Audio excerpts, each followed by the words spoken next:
Welcome to another episode of Axe to Grind, a podcast about hardcore or things that hardcore kids might enjoy.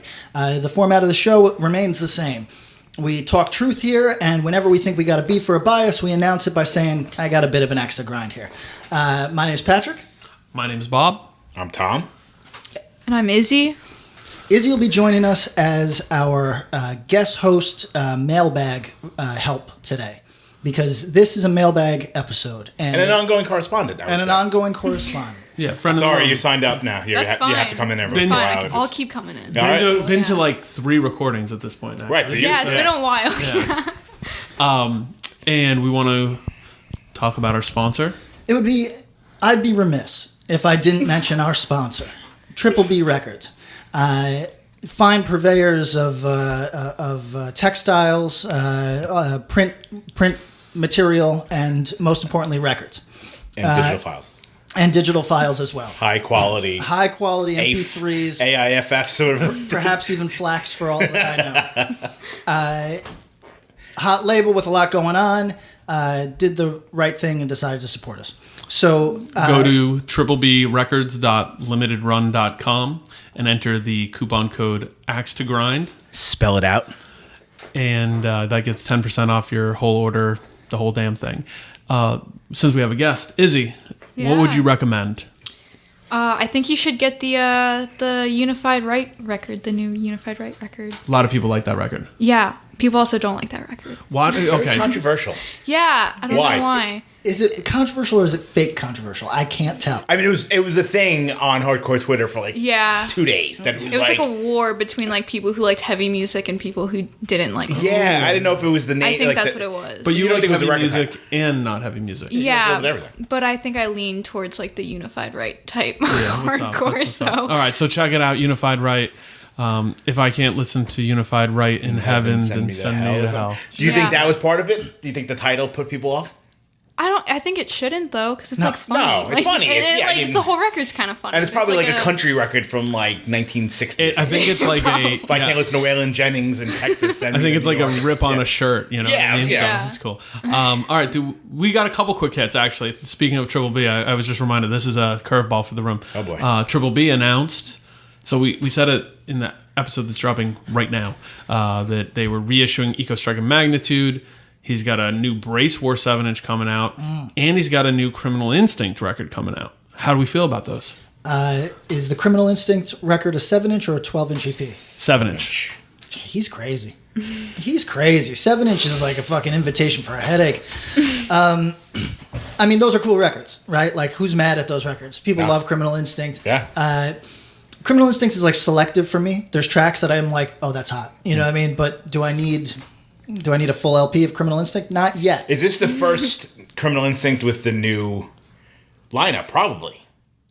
Right? I don't know what was on the Closed Casket LP. Because I think they were still Atlanta based when that LP came out, or like I believe so. Yeah. But now they're strictly LA. So Is that true? Oh, that's it. Yeah, that's so right. like, Yeah, I think different Colin lineup. Young's Things in it, changed. Yeah, Martine's things changed in up. it. It's like a whole new. It's an LA band now. All right. So is it enough dudes that I should walk back my statement that I don't need? Did you listen to the LP on Closed Casket? I did, and I liked it. Okay, so this is fucked up. I like the controversial shit on it. I like the shit that got them in fake trouble for half an hour. Like, Right, and then Josiah was like, "Here's what's happening," and people were like, "All right." Yeah, because to me, I don't need to agree. You said something. And I love that you said stood by something. it. Yeah. I love that I don't got to agree with a motherfucking thing. We should talk Kanye, except it's not. I know. Have we liked Kanye any more than we do right now? Well, here's the problem. He went over the line yesterday. So, Yeah. so Did you What? listen I to like the Button? TMZ thing. no. So Oh, you mean that slavery We- being a choice? No, that he went in there and people were like, That dude let him fuck. I know, that was great. Joe Budden was murdering him on the podcast. here's the thing. I was backing Kanye, and I think he's a mediocre mind, and Yes. I don't give a fuck Yes. about him. But I was backing him because, if it makes the fucking Angarati on fucking Twitter kick up, I'm happy for it, right? However, I feel like that dude Yeah, is that giving statement me, was pretty rough. That dude is giving me Rick to Life vibes. that's what I'm saying. He's not well. I don't think everyone's like, he's trying to sell records. I was like, I think this dude's not taking his medication. Well, not to be yeah. a dick. We're going to talk about another dude. We're going to talk about who I believe to be the Kanye of hardcore in just a short while.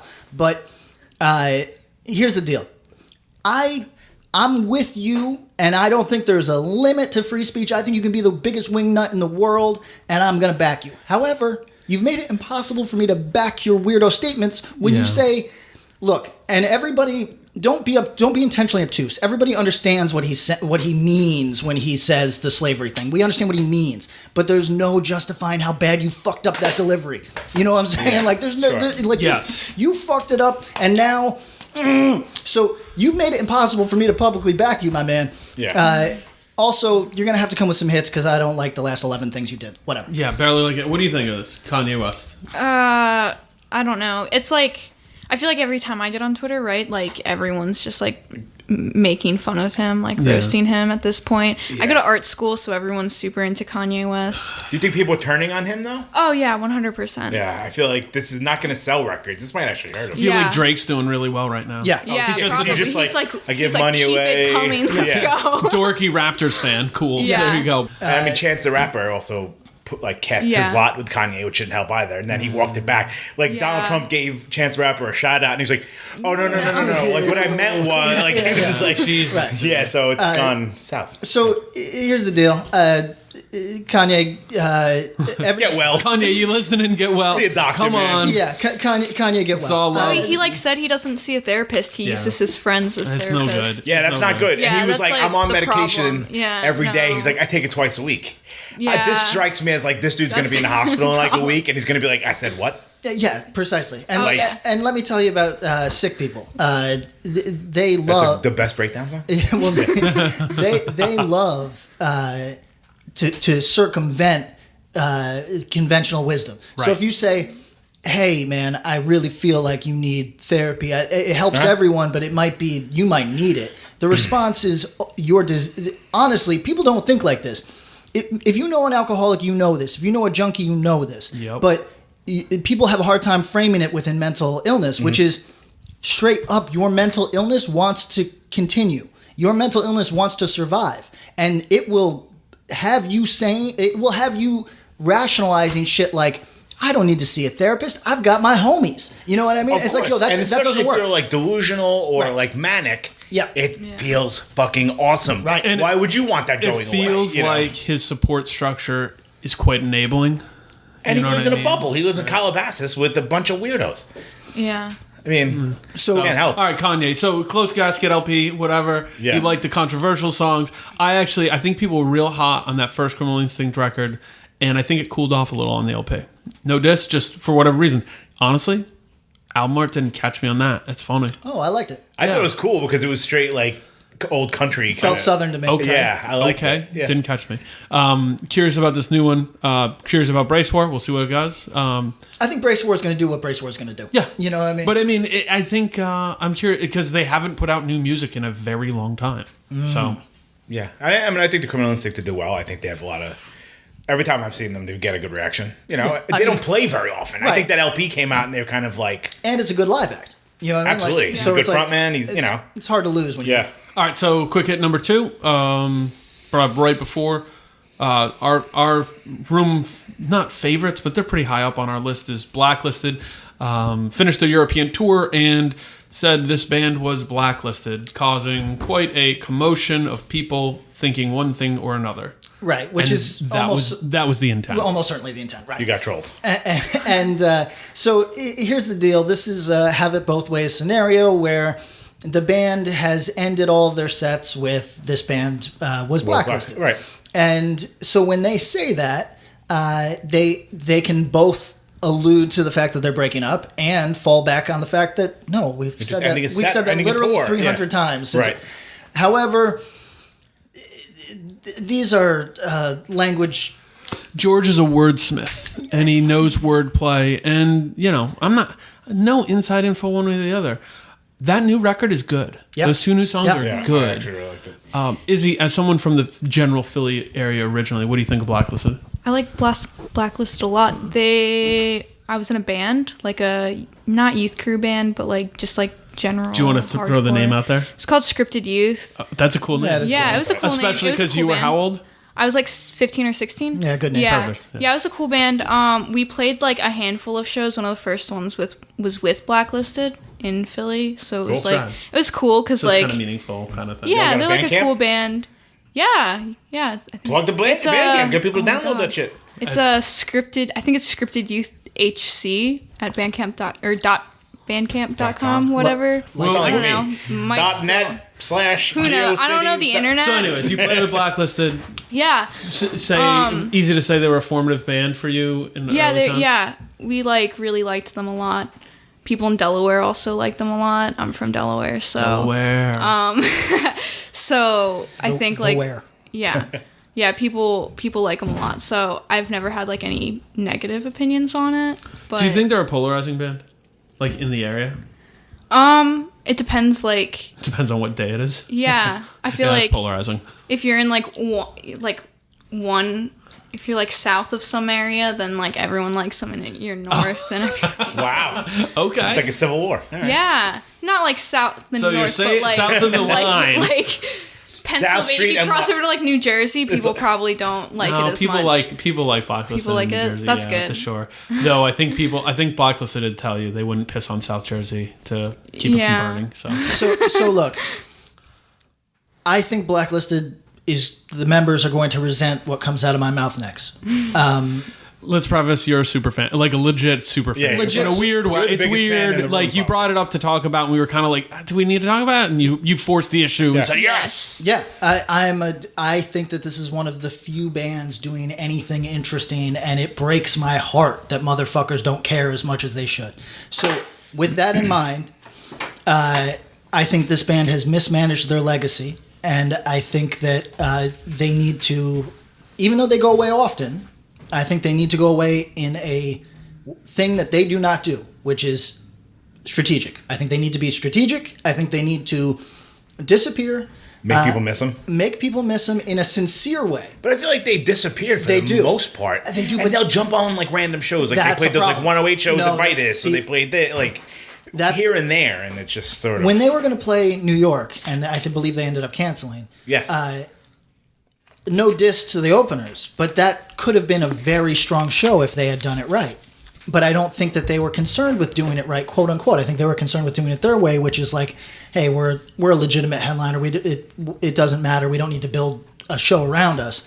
And I'm totally sympathetic to this because I'm not the micromanager in that way either. You know what I mean? Mm-hmm. But I feel like that is an important band that even if you're going to play less because everybody, like the Sausages got kids and whatever. sure Even make if it you- count.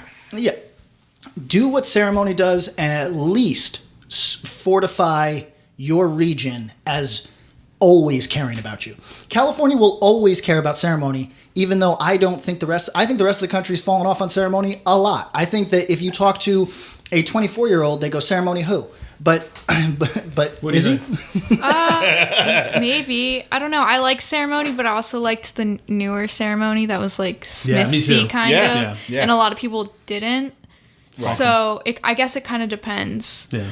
Right, it's on, hard like, to who say you're if talking those to. kids that Yeah, like the I think power there's- violence type of stuff. I think there's a lot of people my age that, at least people that I know, that Yeah. like really like specific Ceremony records, but I don't know anyone who will go out of their way to see Ceremony. Oh, that's a good point. That's a really good point. I think the person that goes out of their way to see Ceremony is 30 plus. For sure. Right, and Yeah. that's a declining inventory. Sure. Because once you hit 30 plus, it's like, oh, I want to leave the house. But I honestly think that Ceremony can be a band that plays 3 shows in California every year that brings out 1,000 people to every show. And if they do it right, they can be a legacy act. And as ugly as those fucking words sound to some people, they can do that forever in a tasteful, cool way. Yeah. Blacklisted should be that on the East Coast. Sure, and I think Ceremony does that. Yeah. They No, yeah, curated that's what that thing out in Petaluma, wherever Yeah. the hell they're from. And it was Yep. kind of like huge bands. Oh, they did opening great with for that. them. Yeah. Power Trip, Yep. Touché More, like you know what I Well, mean. they So kept it's, them relevant and fresh with that, right? yeah, and I mean, there's no reason. I mean, well, there probably are reasons that Blacklisted couldn't do a similar thing in Philly. Sure. But I think that they could. Look, this is me talking in a way that I don't talk about even my own bands. Yeah, you motherfucker. You know what I mean? man. No, but here's the question: who like? All right, so Ceremony puts together their 6-7 band fest. Mm-hmm. Who is Blacklisted putting that together with?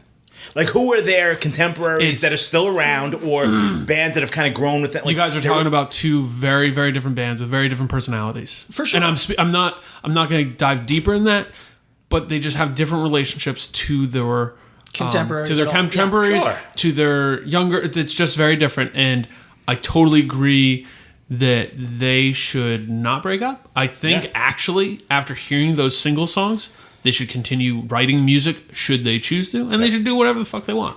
I think that managing their legacy, man, we all dig our own grave, so do your thing. But I think they can do whatever they want, and this is part of that. And if you're scared that they're going to break up, Don't be too scared. In the words of Leonard Nimoy, it's been done. Yeah, don't be too scared.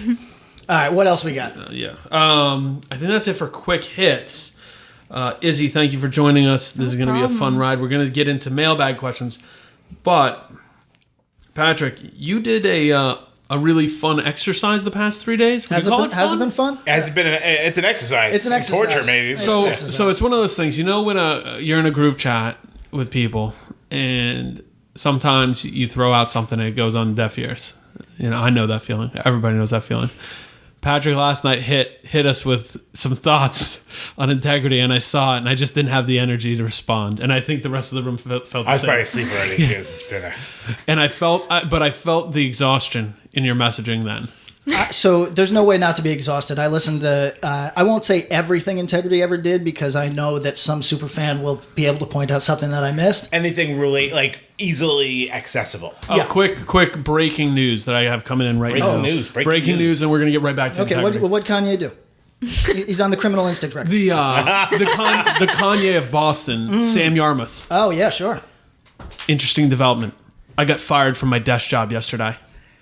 I might just give full-time Triple B a go. Boom. Wow. So kick it. Well, he was just saying how that was like a perfect job for him because he did fuck all and he Yeah. had to go and pick up iPads. and You know shit. what? It might have been, they might have heard him saying I do fuck all and say, Maybe. Well, I don't know. You might You be think fired. they Yeah. caught the pod? Yeah. heard They him. might have. Yeah. A He couple, dined himself out. couple pod fans. He's self-snitching. Yo, So- Triple B, we all in. snitched We on love himself. you, homie. So Sam, hope you could live on Pat's couch if you really need to. That's for sure, actually. You might not can want he to. live on There's the a lot of peanut butter. It's true. There is a lot of peanut butter. Here's my all right. So all the easily accessible back integrity to stuff. integrity. Yeah. How many tracks would you say you listen to?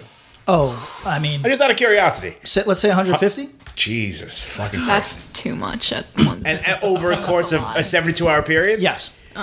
I think they did that in Kabul, the fucking They did. They did. Isn't that an Iron Man? The first yeah, one. yeah. I think they hang you upside down and play you 150 integrity songs. Yeah. You think that it's like- going to be water dripping your head? It's like in contrast to sin to yeah. play. Oh, no, I mean, because that I could do. It's like when you come in with Project Regenesis, that's the CIA agent being like, you will talk. Yeah, Okay, before I saw Zero Dark 30. You lived it. Yeah. all right, so before because we're going to let you rant and we're going to kind of hit you with questions. Let's go around the room and just touch on what everybody else's experience and vibe on integrity is. Let's start with you, Tom. I mean, I love integrity up to a certain point, probably up till seasons in these size of days. Yeah. Kind of lost me after that. Some of the things that you were dropping, I had no fucking idea what it was. I like To Die For, but there's some stuff in the middle that I have no fucking idea. I'll catch up. Yeah, and I mean, I've never got into the weird the Psy Warfare split. I probably own it and never listened to Yep. it. It's one of those things. You and everyone else, yep. Yeah. But I'm a pretty big integrity fan, I would say. Is it? I like what I know of them, but that's only the popular records. I've never taken the time to dig into integrity. Your face. I I did it for just you. don't. Yeah, thank you. Pat's face right now. Everybody's faces on this whole thing are great. It's so disdainful. He's like, I feel like people like really argue about integrity sometimes. yeah. There are And- people who love them. Yeah, there are people who really like them. I had a conversation recently, with someone who was making the argument that integrity was more important than the Cro-Mags. I'll have a number of hot takes of that type. Oh God, yeah. All right. I mean, it's questionable. I actually don't think it is questionable. I think it's truth. It's not that far I'll like off. get you in contact with this guy, and you guys can become friends. It's a tough call, though. I think if we consider what is popular right this second. The flow. fair. We need to consider the flow of the ocean, right? So the flow of the ocean right now, I don't think it's like 15 years ago. It's not even a contest. It's the Cro-Mags. Correct. Not even a contest. And if you said that, you'd be speaking out of pocket in a big way. Even the Today? bands that didn't sound anything like Cro-Mags would say, "Oh no, the Cro-Mags We're were my noting chief it. inspiration." Correct. And that goes back and forth and back and forth. And as I think we've kind of dwelled on, Cro-Mags, you want to talk about legacy digging, it's done. It's in a spot right now. Which is crazy because some people say, "Yo, live, this is still fun as fuck." Absolutely. It's still great. The songs are still fucking It fantastic. still is. And the players are still Stop great. cheating those songs, please, for me. But as an older gentleman, I've stolen some integrity songs. Yeah. We never stole a Cro-Mags riff. Okay. Yeah. Exactly.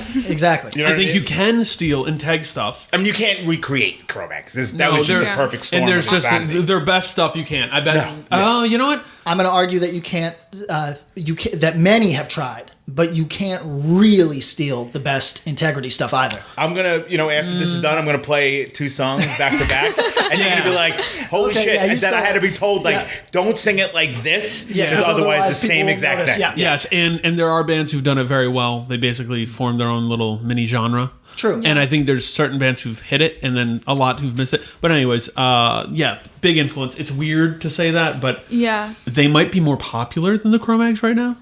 I mean, in At the the sense, moment, you know what I yeah. mean? Like, maybe. there's a big country out there, and we think of New York when we think of the Cro-Mags, but the Cro-Mags in Ohio, as compared to Integrity, totally fucking night and day, wherever. Like The Cro-Mags are they this- might have the entire mid part of this country and the that's Cro- theirs. The thing that we'll get to, but the Cro-Mags haven't put out a real record in 32 100, years. 150. I mean, Well, let's 28 years. Let's say, Jesus. 29. I mean, they put out Revenge with Paris and Harley that some people talk about. That's not a real Cro-Mags record. I mean, no offense. No. But, Some people like the front and like the. and I mean, if you go back to me, it's Age of Coral or nothing. And Best Wishes has got a couple tracks, Yeah. and that's it. But Integrity is a big influence. I got into Integrity, found Those Who Fear Tomorrow, the Toy Box version, loved it. I was the only person of my friends who liked it. Given this conversation not long ago on the podcast, one of my good friends was like, "Yeah, I tried to listen to some Integrity, not good." And I was like, "Oh, okay. For the stuff you like, let's listen." And we listened to Those Who Fear Tomorrow on a drive, and it was cool because I could look at his face and go, he was like, "Oh, I see why you like this. Like, it's not this weird metalcore thing strictly." So they fall in a weird place. Fan, but really, Those Who Fear Tomorrow's where I'm at. I like Humanity. I like Systems. I like Seasons. I don't hate To Die For. I think it aged fine. Felt It feels pandering. of the time. Felt very pandering. Yeah, well, Like, I'll kind of get like, to that. hey, Well, yeah. this is what the kids want. Here we go. I'm going to sing about Nikes. Like, it's like, okay. We're talking about The song sarin To Die gas. For is about Nikes. Yeah. You know what I mean? It's Like, you were rough. singing songs about, like, sarin gas and fucking weird. You know what I mean? And Well, all of a sudden yeah. you're like, Where hey, do I- guys, we're back. Where do I start with the takes? Do you want the Go. takes or do you want me to talk about the eras? What do you want here? Give me the takes. Let's go takes Yeah. and then Yeah. give us some eras. Okay, my take is that everybody who likes this band or strongly backs this band, 10% are actually listening to this band. I think that's, having listened to the entire discography now, I believe strongly that you like the t-shirt more than you like this band. Okay, Yeah. quick. Yes. Yeah, no, 100%. Cool symbol. Yeah. Like, the skull makes them cooler than... No, I mean, there's so many people I know who wear an Integrity shirt, but like the only kind of hardcore they'll listen to is like Strife or Cro-Mags, So things like that. that's not new either. Integrity played Posse Numbers 2003. It was the first time a whole generation of people got to see them, including myself. First 2 songs, people got going off, whole room bouncing. By song 4, it was 3 people in the pit, and that was it. Yeah. And a lot of people with the oh, do I like this vibe? Like bouncing, but kind of like, I don't know this song really, you know? Yeah. Yeah. Well, firstly, let me tell you my experience with this band, which is has always been a favorite of a lot of people I'm around. Never a favorite of mine. I have no sentimentality, no nostalgia. It is Even being from Albany, because they were... I know. I feel like that was like... Were the people who liked Integrity the dickheads? no. Actually, the people that liked Integrity were the people of like kind of my era and the people that were in my scene and liked the things I liked. And to me, I was not into this sound. Like, so here's a hot take. Integrity is at its best when it is an accidental crust act. That is when the band is at their best. Right. It is rednecks playing Metallica and this shitty amps kind of- LSD Casualty singing. and when those two things collide into an accidental crust act, such as on Systems Overload, it is a great band. I think Systems Overload is a great record. I think that is a very, very good record. Everything else is good to dog shit. And we're going to talk about Humanity is the Devil, the constant favorite. I urge everybody to go back and revisit it. It's 1/3 as good as Systems Overload. It's 1/3 as good as anyone thinks. Yeah, it's 1/8 as good Well, as because of anyone Hollow. Right. Hollow might be their best song. I mean, Vocal Test. Vocal Test, sure. Vocal test. Oh, see, I think Vocal It's Vocal hard. Test sets a mood better than almost. It's a great opener. I think that's a great opener. It's a great intro with someone just yelling gibberish yes. over it. Yeah. And I think the joke goes on harder than the song, and that's the part that gets me. Like People the go song's off for that cool, song live. but people go off for it and get. Next time you watch that, if they play again, watch the smiles. As people are like, oh yeah, it's that song where we just yell bullshit. Yeah. see, That's fine. If Sure. if I know you guys big into good clean fun and all that, so like the fun. super fans. I love the comedy. No. But you know, like this track itself, you're totally right, hot. But the record, No, it's just. I said to my friend, I'd be lying if I said I didn't like the record more because of the cover. Thank you. The cover's perfect. Let's talk Cover's about perfect. The stuff that back- comes with it, like it comes with the book, the fucking Yep. whatever, you know what I mean? Like and the weird stuff at the end with like Chubby Fresh, like all this weird kind of, and the samples. It was like their Great samples. real turn into like darkness. Well, Before this, it wasn't. that's my next hot take. Please.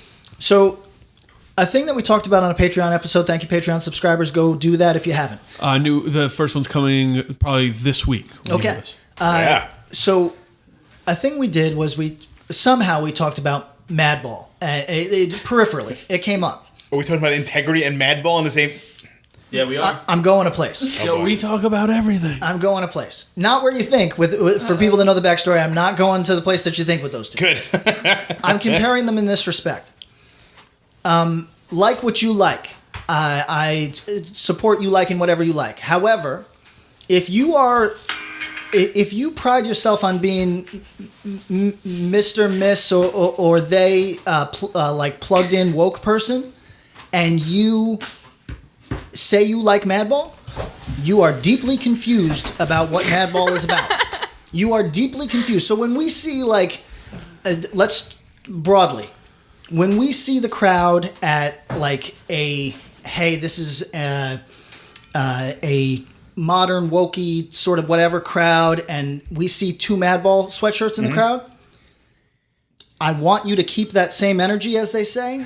Apply the same rules, because Madball is not kidding. That's not like a No, these aren't fictional narratives. These aren't. It's not these Cowboys aren't, and Indians. No, It's- and this isn't. This is a theme record. Yeah, that's not what it is, right? Oh, no. So like, if if you are not about that shit, if that is a thing that offends you in your waking life, and you feel the need to be Mr. Judgmental, fucking sanctimonious dickhead, yo, take that sweatshirt off, because you're not about it. You know what I mean? No.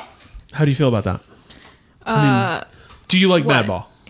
Yes, I like Madball. I didn't really like them when I was younger because I was like that woke person. And we don't want to use woke's not a pejorative. No, it's just No, look, and they're not. No. I don't think they're not ignorant. They're just they sing about Yeah. true story. Like, it's not. Let's address that real quick. Yeah, sorry. Woke, I just don't want it to be like woke and they're like ignorant. No, saying yeah, some shit no. about Trump. I'm you know what I mean? Like, it's like No. they're like pretty. Here's the thing. I'm gonna clean it all up. Yeah, please, thank God. So we're not using woke as a pejorative at all, and we don't want to sound 150 years old. It's just the convenience of having a word that we can grab. In the 90s, it was the more PC-leaning kids. We don't use that language anymore. Sure. Instead, we're just going to say woke for the convenience. Okay. Right. If you hate that people get like punched in the face at a hardcore show, you're faking the funk if you're wearing a Madball. Correct. And we're also not going to say that Madball is at all ignorant as people. No. To be fair, I think that we could find some incredibly progressive views out of those guys. Yeah, it's a lot of kindness too. It's just to say that the shit that if you are not with the shit, the band is. Yeah. And you're fucking it's. And next up, integrity. If you are that Not about Armenian persecution, you ain't all about it. really good song. Yeah, it is. You ever eat Sloppy Joe's in Parma, Ohio? I have. So you can listen. So I You feel. can I listen feel. Do you I ever have feel- Chubby Fresh I feel pay like to come to your that. show? Oh. Yeah. Ooh. I told the Metalcore story. OG. No, you need to tell us that story. That's All right. part of the intent combo. So when there was a New York Ohio beef, Yeah. we were on tour in Ohio. Most played- fruitless beef of all time. Go on. Well, I mean, it was This is pretty one-sided. This and was when Mello was on the Knicks and Braun was in. That's true. Yeah, probably. Yeah, it was pretty one-sided. The home team won. All I'm saying. We showed up and we played in this place called the Grog Shop. It was us, the silent majority. Oh yeah. Pretty, unassuming bunch of dudes. We're just standing there. Fucking Chubby Fresh shows up, pays the money at the door. He goes, "Any New York guys want to fight me?" And we were like, "What?" And he goes, "All right," and he walked out. So he literally paid $10 to come in to see if we wanted to fight them. And we're like, silent majority's like, what did you just say? And the guy's like, "No, all right, see you later." And he left. Did not stay for the actual show. Just came to see if anybody wanted to fight him. Here's the Yo, deal. man, so we're going to really hate on crazy. someone for supporting the scene? Like, this dude came and paid his money? Yo, big ups to Ohio. I'm gonna go one step further. All right. Somebody might hit that with the clown review. That gets a 4 stars for me. I think that's a hot move. I think showing up saying, "Hey, is anybody looking for a fight?" No, okay. I got to get back to the. I mean, he didn't give us a chance to fucking 100%. answer. No, I agree that it's I don't know, that's sick. You'd pay money to Right, but it was ask, dude, we have nothing to do. I only share. I mean, at the time, No, but he's the sheriff doing the little check. You know? right. So he's pulling up on silent majority from Lindenhurst, Long Island, to be like, "You want to pick up some beef for Tom, Zach and Freddie?" Tom, That's ridiculous. Tom, no, he he's knows. he's dedicated. He knows to you real it, though. Brooklyn. He knows. Oh, he knows. anyone can get it. You know what I mean, if you're chubby, anyone can get it. Well, you call me Chubby? You No. call Chubby Fresh. All right, all right. Chubby Fresh, drummer for your guys' little project. I don't know what his edge status is, but Not I don't know. real He's too adjacent to me and Steve. I think want the nothing to answer do with is him. not good.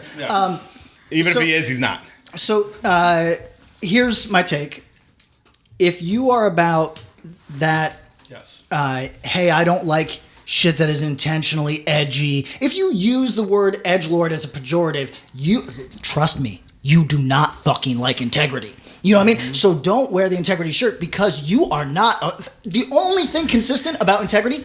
This is not a hot take. This is a fucking reality check. The only thing consistent about integrity, literally throughout their whole career, there's only one constant, and it's not Dwid. It's fucking school shooter style edginess. That is it. And that is the only. Every step of the way, he was trying to do something to shock you. And Right. And with that, I think I will point out the only other clear thing. And if you like the band, I like the band. Yeah, nobody mad I've at the band. owned an Integrity shirt. I like them. I own many records. The only other consistent edginess at a level of total cornball. Oh, it's fucking Hot Topic adjacent. okay. Yeah. So let's address that. So if you are current members of Integrity are Dom and Dwid. Dwid and Randos. So Dom is my people. I love Dom. yeah, Dom, don't be angry. Dwid, we don't know each other. Don't be angry. I talked to you once and you had X-Files clear contact lenses on. It kind of weirded me out and I didn't really know how to look you in the face. So, but here's the facts. The diehard Integrity fans that know what's up, No pun intended. who were no pun intended, who were hitting me with the text when they saw that I was doing this, they know full well that this is an incredibly corny band, and they just love it. To them, it's like metal, where metal is corny, but you just love it. This is a no denying, and I don't want, if you are a 44-year-old Integrity superfan, that do not at us with hey, they're like, I saw them, blah blah blah. I like Integrity. We all fucking like Integrity. Yeah. But you could boil their Jesus entire career Christ. down to being generous 12 good songs. Oh, yes. But I mean, that's more than most. No, you know what?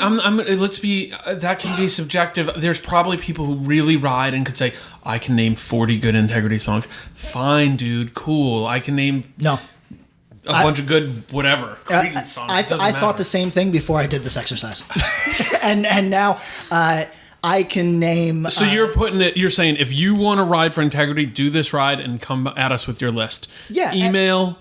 Patrick specifically, I'm going to give his personal email at the end of the episode. X Patrick. So here's the deal. At evr.com. By the time Seasons and the Size of Days come out, this band is their quote unquote original incarnation is not feeling each other, and it shows, right?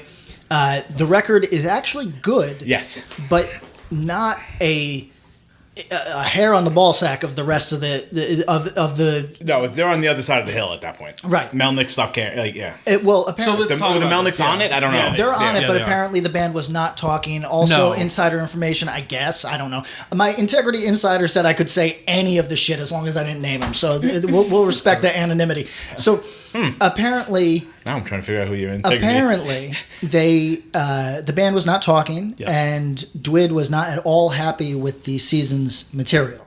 And this is interesting for this reason. I fully get why he would come in and say this is not up to the caliber of our previous efforts. Totally get it. But to then go and do Integrity 2000 immediately after demonstrates some confusion on what made Integrity worthwhile. Now let's talk about Integrity 2000. Let's real quick go back. So the Melnicks are a crucial point of Integrity early era. Yeah. In the point that when we talked about To Die For, they're not a part of the band post Seasons. Correct. They're a part of the band from Get to Seasons. Correct. And there are people who ride for that. There are people who ride real hard for Seasons as still top tier, maybe preferential. This is what it's about.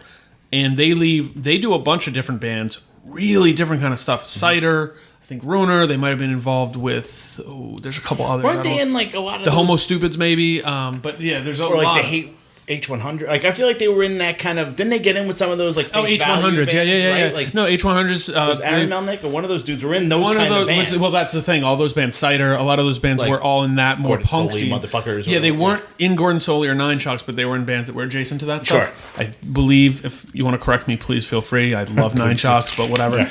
Yeah. But so they leave. Dwid continues on. Let's talk Integ 2000. Okay, so Integ 2000 is actually the band 216. Does anybody know what that is? No reason that you should. I know Apartment the name. 216? No. Is it not Apartment 216? No. Oh, 213. 213, you're right. Because that's where. Which, by the way, I did that discography the other day. That was a weird ride. So and that's named after too like much where time. fucking Dahmer, I want to say. Dahmer killed all his Yeah. people. Yeah. So Integrity 2000 is unused 216 tracks. 216 is essentially the Stone Sour to Mushroom Head's Slipknot.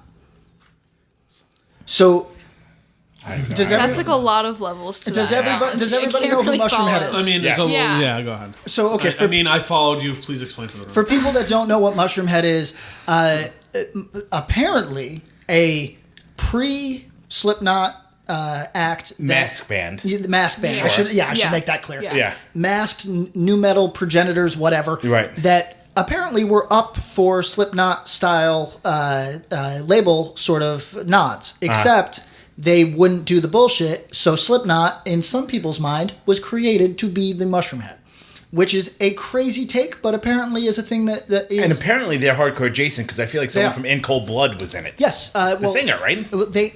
So I think multiple people. From In Cold Blood Yeah. was in Mushroom Head. So Mushroom Head, 216, which is the Mushroom Head side project. These are essentially Mushroom Head songs.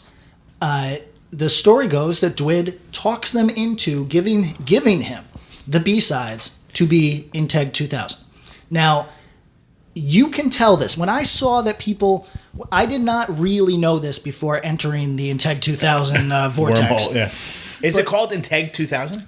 So it is currently labeled as Integrity 2000 if you go to like Discogs. But I feel like back in the day it was Integ 2000. Correct. And there's at least one album that has the Integ 2000 as a logo on it. It's so Y2K and weird. It is. Yeah. But I mean, that's what was going on. that is yeah, exactly they're like, our computers are going to kill us. Right. Yeah. New Axe to Grind shirt, Y2K and weird. So when people said that's my favorite Integrity material, I immediately dismissed them and said, "Oh, come on now." Like, you know who did this to you? But I fully believe it, and here's why. Because these are the most new metal. This is the closest that Integrity ever got to new metal. There's actual new metal squeals on it, like that familiar guitar.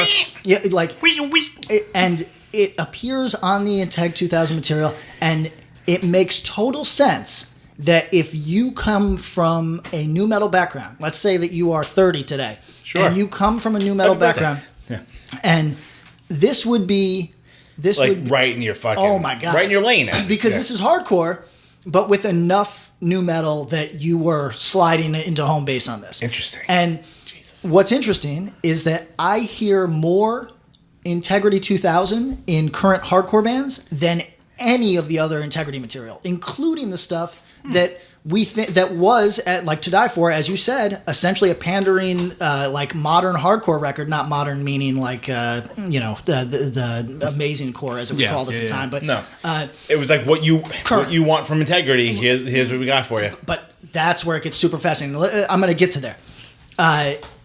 Integrity 2000 is a new metal light record, right? It's a hardcore record, but it's also new metal light. Project Regenesis, which is, I don't even know what that is. Does anyone really know what that is? No. Do you have like? No, please. I have no idea. I remember it. I remember actively avoiding it, and when did this all happen? Spoilers. That's 2000. That's 2000. East Coast Empire put that out in the year 2000. Okay, because I feel like there was like, when did To Die For came out in like 2002? Three? Because I feel like they were back on like the like everyone back in everyone's good graces. So the most interesting part about Integrity is that they killed themselves and resurrected themselves all within the course of less than 5 years. Would you say it was Regenesis? I would say it was Regenesis. And then their longest time off the map was actually post To Die For, where it took them almost 9 years to play or to put out another record. Was To Die For the thing right before the stuff with Dom? Right before, I think. No, Dom doesn't join for about 5 years then. But yeah, he starts doing stuff. What's the record? There was a record after To Die For before Dom? Yeah, yes. they did 2 LPs on Death Wish. Okay, To Die For is the first. The second is much later, 2011. But Dom starts working with them around 2008, 2009. Got it, okay. On the To Die For tour, they get their asses kicked. That's relevant, okay? Like physically? Yes. Oh. Yes. So there's some disappearing that goes into that. So Dwid's often Ghent. Not feeling good about being a touring hardcore musician and possibly. Man, you got a deep source on this. Oh my god! But listen, I urge everyone. Did you talk to Mean Steve or something? I urge everyone to listen to this Project Regenesis. Okay. It has hit the highlights. It's got a cover of Hot Stuff by Donna Summer. It's got a cover we shared today. It's got a cover of Bad Girls by Donna Summer. It's got a Billy Idol cover, and it's got a Gary Newman cover. And I cannot describe. So there are hardcore covers of mainstream songs that I think work. I think the Slapshot Big Mouth Strikes Again. Yeah, Big Mouth Strikes Again is actually great because you can feel that this is a problem in Choke's life. You know what I mean? You can feel that this is a problem. So you tell me, like, you ever hear the Vision? Have you ever heard the Vision Smith's cover? Stop Me. No, it's excellent. It's like legitimately fantastic because they can pull it off. Right, Dave can sing. These songs are not excellent. All right, so real quick, Izzy. Yeah, you can kind of quiet. You were making bitter beer face at that whole thing. No, I mean I was like 2 years old when most of the Integrity stuff was going down, so like I don't know. That's okay. You know, That's awful. I just like I feel like there's a lot of opinions about Integrity 2000 because I feel like the longer it is since that record. Oh wait, real quick, out, are you our youngest guest? I think so. Yeah. Isaac was our old. Yeah. You're Yeah, now I'm young, younger than Isaac, Then there yeah. you go. All right. So you Integrity 2000 kind of. Yeah. Do you know people who like it? Oh, I know so many people. Isaac, for example, I think that's his. He might text me and tell me that I was wrong, but I think that's he's his gonna be favorite. mad you put him on blast. Okay. No, I mean, No. If you go to his Twitter, he's probably tweeted about this. He's definitely tweeted about liking Integrity 2000. I mean, how old you were too when Integrity 2000 came out? Yeah. That's right. 98. So like, most stuff was So all the good stuff was like before you were. yeah, even all born. the good stuff was. Yeah, exactly. But the thing that's People in like current hardcore bands, I think, like Integrity 2000, and I think that's why there's a lot of like newer hardcore bands that sound closer to Integrity 1000. Okay. yes. Yeah. I think it is a really home run for somebody that is nu metal adjacent. Yeah, no, Okay. the people who like were in middle school listening to Slipknot like Integrity Yeah, 2000, and that makes which sense, is like you see my it. age group and like Sure, a few yeah. years older. Right. So the funny thing is too here, because you noted it, Tom. Integrity 2000 comes out in 99 or 2000, I guess, right? Integrity 2000 comes out in 99. Yeah. So then the Project Regenesis comes out 2000. on the heels. Yeah, you got they- you got to follow it up with something hot like Project Regenesis. You want to keep. I Donna urge Summer you. covers. I mean, so Pat was talking to a friend about that. We were doing this Integrity dive, and he was like, "Have you heard the Donna Summer cover?" I was like, "No." He sent it to me. I sent it to the group chat. Pat's like, "Oh yeah, Project Regenesis goes in it." And I said, "If I worked at Relapse, I don't care if I was fucking packing records. I'd go, hey guys, I'd run around. Hey, stop what you're doing right now. We need to cancel this whole Integrity thing. It was done." And everybody would be like, what are you doing, male kid? Get the fuck out of here. You'd be And like, I'd "No, I'm doing no. Listen to this. Click. And I think there would be a little bit of like, we appreciate that. Thank you. You can go back to packing stuff, but we value your input. Yes, And and here's that a, bad. here's But a so- bonus for saving us money. But so also, there almost was a perception there was a break. there's no break. There's no break. To There's Die no For break. comes out in 2003. Well, They're essentially on cycle. Hold on, you're leaving out a record. Oh my god. Closure. Closure. That's right. So Closure, There's so many in there. So many. I ran into a dude once. This is probably more than 10 years ago, who claims to have written that record, and he says Dwid just approached him and said, "Hey, you're good at that studio bullshit. You know what I mean? Like, you want to be in my new band?" This record, you believe him? I do now. Yeah. I mean, I used to ride a bus to high school with a guy that swore he was best friends with Steve Vai. Right, or had Or like, I know Eddie Van Halen. No, you don't. I've got Super Mario 9. So, sure, I dismissed it. There's probably 11 dudes in Cleveland that are Somehow yeah. right. What's the bar that yeah. fucking their Speak in tongues. no, what's the fucking place I've played? It's got a half pipe in it. Not Grog Shop. No. So We're naming really old venues. so Nah, that's class. now that's class. that's class. There's Boom. Who's in? at the bar at any given moment. There's 4 people saying that they wrote an Integrity record. Got it. So, Closure is actually meant to be a solo record of, I would say, Dwid Hellion. yes, but it was called, I want to say, Angela Della Morte, right? Which I think means dead Angel angels. of Death. Yeah, Angel of Death, whatever. And now, yeah, you're giving me the look that any sane person gives Dwid when he talks about angels and demons and shit. You know what I mean? Like, oh, that's relax. just boring. Yeah. So, anyway. Go back to your cube, please. Yeah. Well, we're going to get into Dwid in a second, right? Oh boy. But this record was meant to be a His solo record. right, and Victory says, nah. You know what I mean? It's got to come out as an Integrity record. You got to close this deal. So it comes out, and I don't know if anybody's ever listened to this really. I think maybe people have given it a once through. Yeah. It's Quake soundtrack music. It's literal like 9 Inch Nails, but like the low effort or low And talent just going version. So you felt good about it? I kind of like. There's I know, I there's was one gonna song that sounds If like you compare something to Quake, Yeah. cheat code, Patrick Yeah, likes actually, it. yeah, it's his DL being like, there's it's your dog He whistle likes to it. like your. There's one song on it, the Bloodlust, that's just him going Bloodlust, but like to the Quake soundtrack. And I have to confess, I liked it more than Project Regenesis. You know what I mean? So I'm actually curious about it now. yeah. Yeah, so I'm gonna listen on the way home. Like video game soundtracks are rad. So Then Bob is completely right. Less than 2 years until To Die For. and at the same time, because, like Pat said, Victory's trying to close that deal up. They re-release In Contrast to Sin and Those Who Fear Tomorrow as a CD called In Contrast to Tomorrow. I remember going to the record store. I was going to Generation all the time at that time period. I'm like, this is the Integrity stuff I love. It's on a CD, great. But so they milked those for a long time. Yeah, they did. Every different format. So now To Die For is 2003. Correct. Who's in the? Isn't this like It's different brothers. Final Plan dudes It's the or something? Jockums, right? The Jocham brothers. Yeah. Are they Final Plan or are they My Luck? They were maybe both, actually. Definitely Final Plan though. 'cause I think Definitely Final They're Plan. Final Plan. And I were they in My Luck as well? Because another Cleveland guy from that. So at this time, Is it there's possible the Jockums were in Nine Shocks? That's no, maybe later. But Yeah, because they're too young for that, I would imagine. well, right? but so here's the deal. 99. I mean, there's a Nine Shocks record that came out in 99. Are they on it? No. According to To Discogs? Discogs, which I just Weird. plugged in, What record is it? the self-titled, I guess, which might be a comp or might be a best of. It might be whatever or tracks. I mean, whatever. So there was an age group of people from Cleveland who were in a similar age to me. Shout out to Cliff Shoemaker, who sang in My Luck. Ed Meshik, the Jockums, who might have been a little older, but there's a whole wave of these dudes, and they were fans of Integrity and were there for young time. And I think To Die For is actually Blaze. Blaze, who was the dude that's Blaze from In Cold Blood, Cold as Life. But from what I understand, the Jockums had a big hand in writing that record. You know what? I could be wrong. But that was the thing at the time One that Life everybody Crew. talked about. Yeah.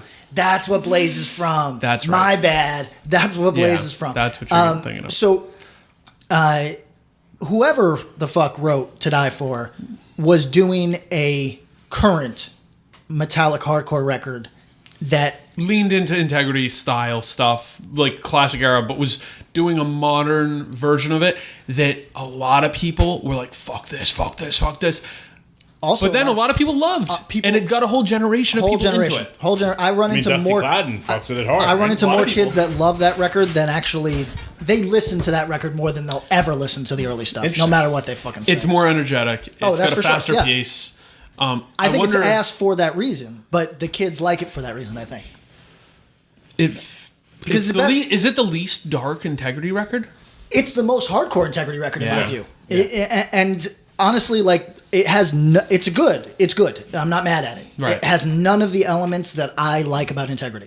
None. What are the elements you like about Integrity? I like when Integrity is slow, and you can't call it grooving because it lurches. That's why you love Systems Overload. I love and it. it lurches, slow, yeah. and his vocals lean into it. His vocals on this are perhaps like they're the most energetic, and it's a little different because he can't drag his vocals. He doesn't croon. He doesn't do that southern like. Well, because he can't do that so on fast, music yeah. that like that. True. Whereas the other material and it's why it keeps it away from groove. His vocals don't bounce; they drag. And that's why I say they're a failed crust act, and why I really like some of that material a lot. Imagine him singing for a real crust band. Oh, it'd be sick as fuck. It'd be really good, Sick as fuck. actually. His voice is so hard. So, To Die For it turns on a lot of kids, and then it's kind of weird because there's a Spook City Records release that is, I want to say, like a collection. I don't think it's any new material. What's it called? Palm Sunday, and That's then, a live record. Oh, live record. Yes, Okay, it that is. makes sense. Yeah. That makes sense. Sounds like hot garb, And it's from the legendary era. There was a Yeah. Palm Sunday show There you in go. Cleveland. but it sounds like So you recorded it like. that makes sense. It's for collectors only, and that's what this band became. Is like collectors, like Darling, where lots of you want releases, it all. lots Yeah. of weird shit. Right, hey, it's mixed again. Right, yeah, Here's yeah. another version. Oh, that's They milk that shit. yeah. Those Who Fear Tomorrow, 24 versions according to. That sounds about right. So, Yep. but then we get in, and I'm going to make this part abridged. Then we get into The Blackest Curse, Suicide, Black Snake, and Howling for the Nightmare Shall Consume. I want to point out that between To Die For and The Blackest Curse, there was like 9 years, or we'll say 7 years. There was Between To Die For and Blackest Curse. So 2003. There's a 2010. lot of Yeah. weird little splits and singles and stuff Yep. in that period. but no idea what era they were actually recorded. That No. could have been on somebody's hard drive. Correct. And it just feels all over the place to me, and it felt lost. And from what I understand, Blackest Curse took a long time to get going. Even just at the time, looking at it, it was sort of like, oh, Integrity's working on this new record for years. Yeah. Now, To just sum up those records, this is going to sound dismissive because they actually do sound different from each other. But I'm going to say that at this point, and Integrity Insider confirms this take, each one of these is a different writing team's idea of what they liked best about Integrity. So you have kids, essentially, that are raised on Integrity, that this is what makes Integrity interesting, is at this point, it is Integrity fans doing Integrity fan fiction. And if that sounds dismissive, it's not, because that's actually one of the most interesting bands that we currently have. You know what I mean? Yeah. Not because I like any of this material later, but because it is somebody saying, hey, I'm Integrity now, I guess. And what that means is I get to pick what I I get like. to make it Here's what my I want. interpretation. Yes. Here's Yes. my best. I would love to hear older hardcore bands have someone do that. Yes. Like, dude, I grew up on fucking Cro-Mags. Yes. Right. Like getting. Right, that. I mean, I know there was like rumors of like a Cro-Mags record being written by someone else. Yeah. For them, that Yeah. was like a huge fan.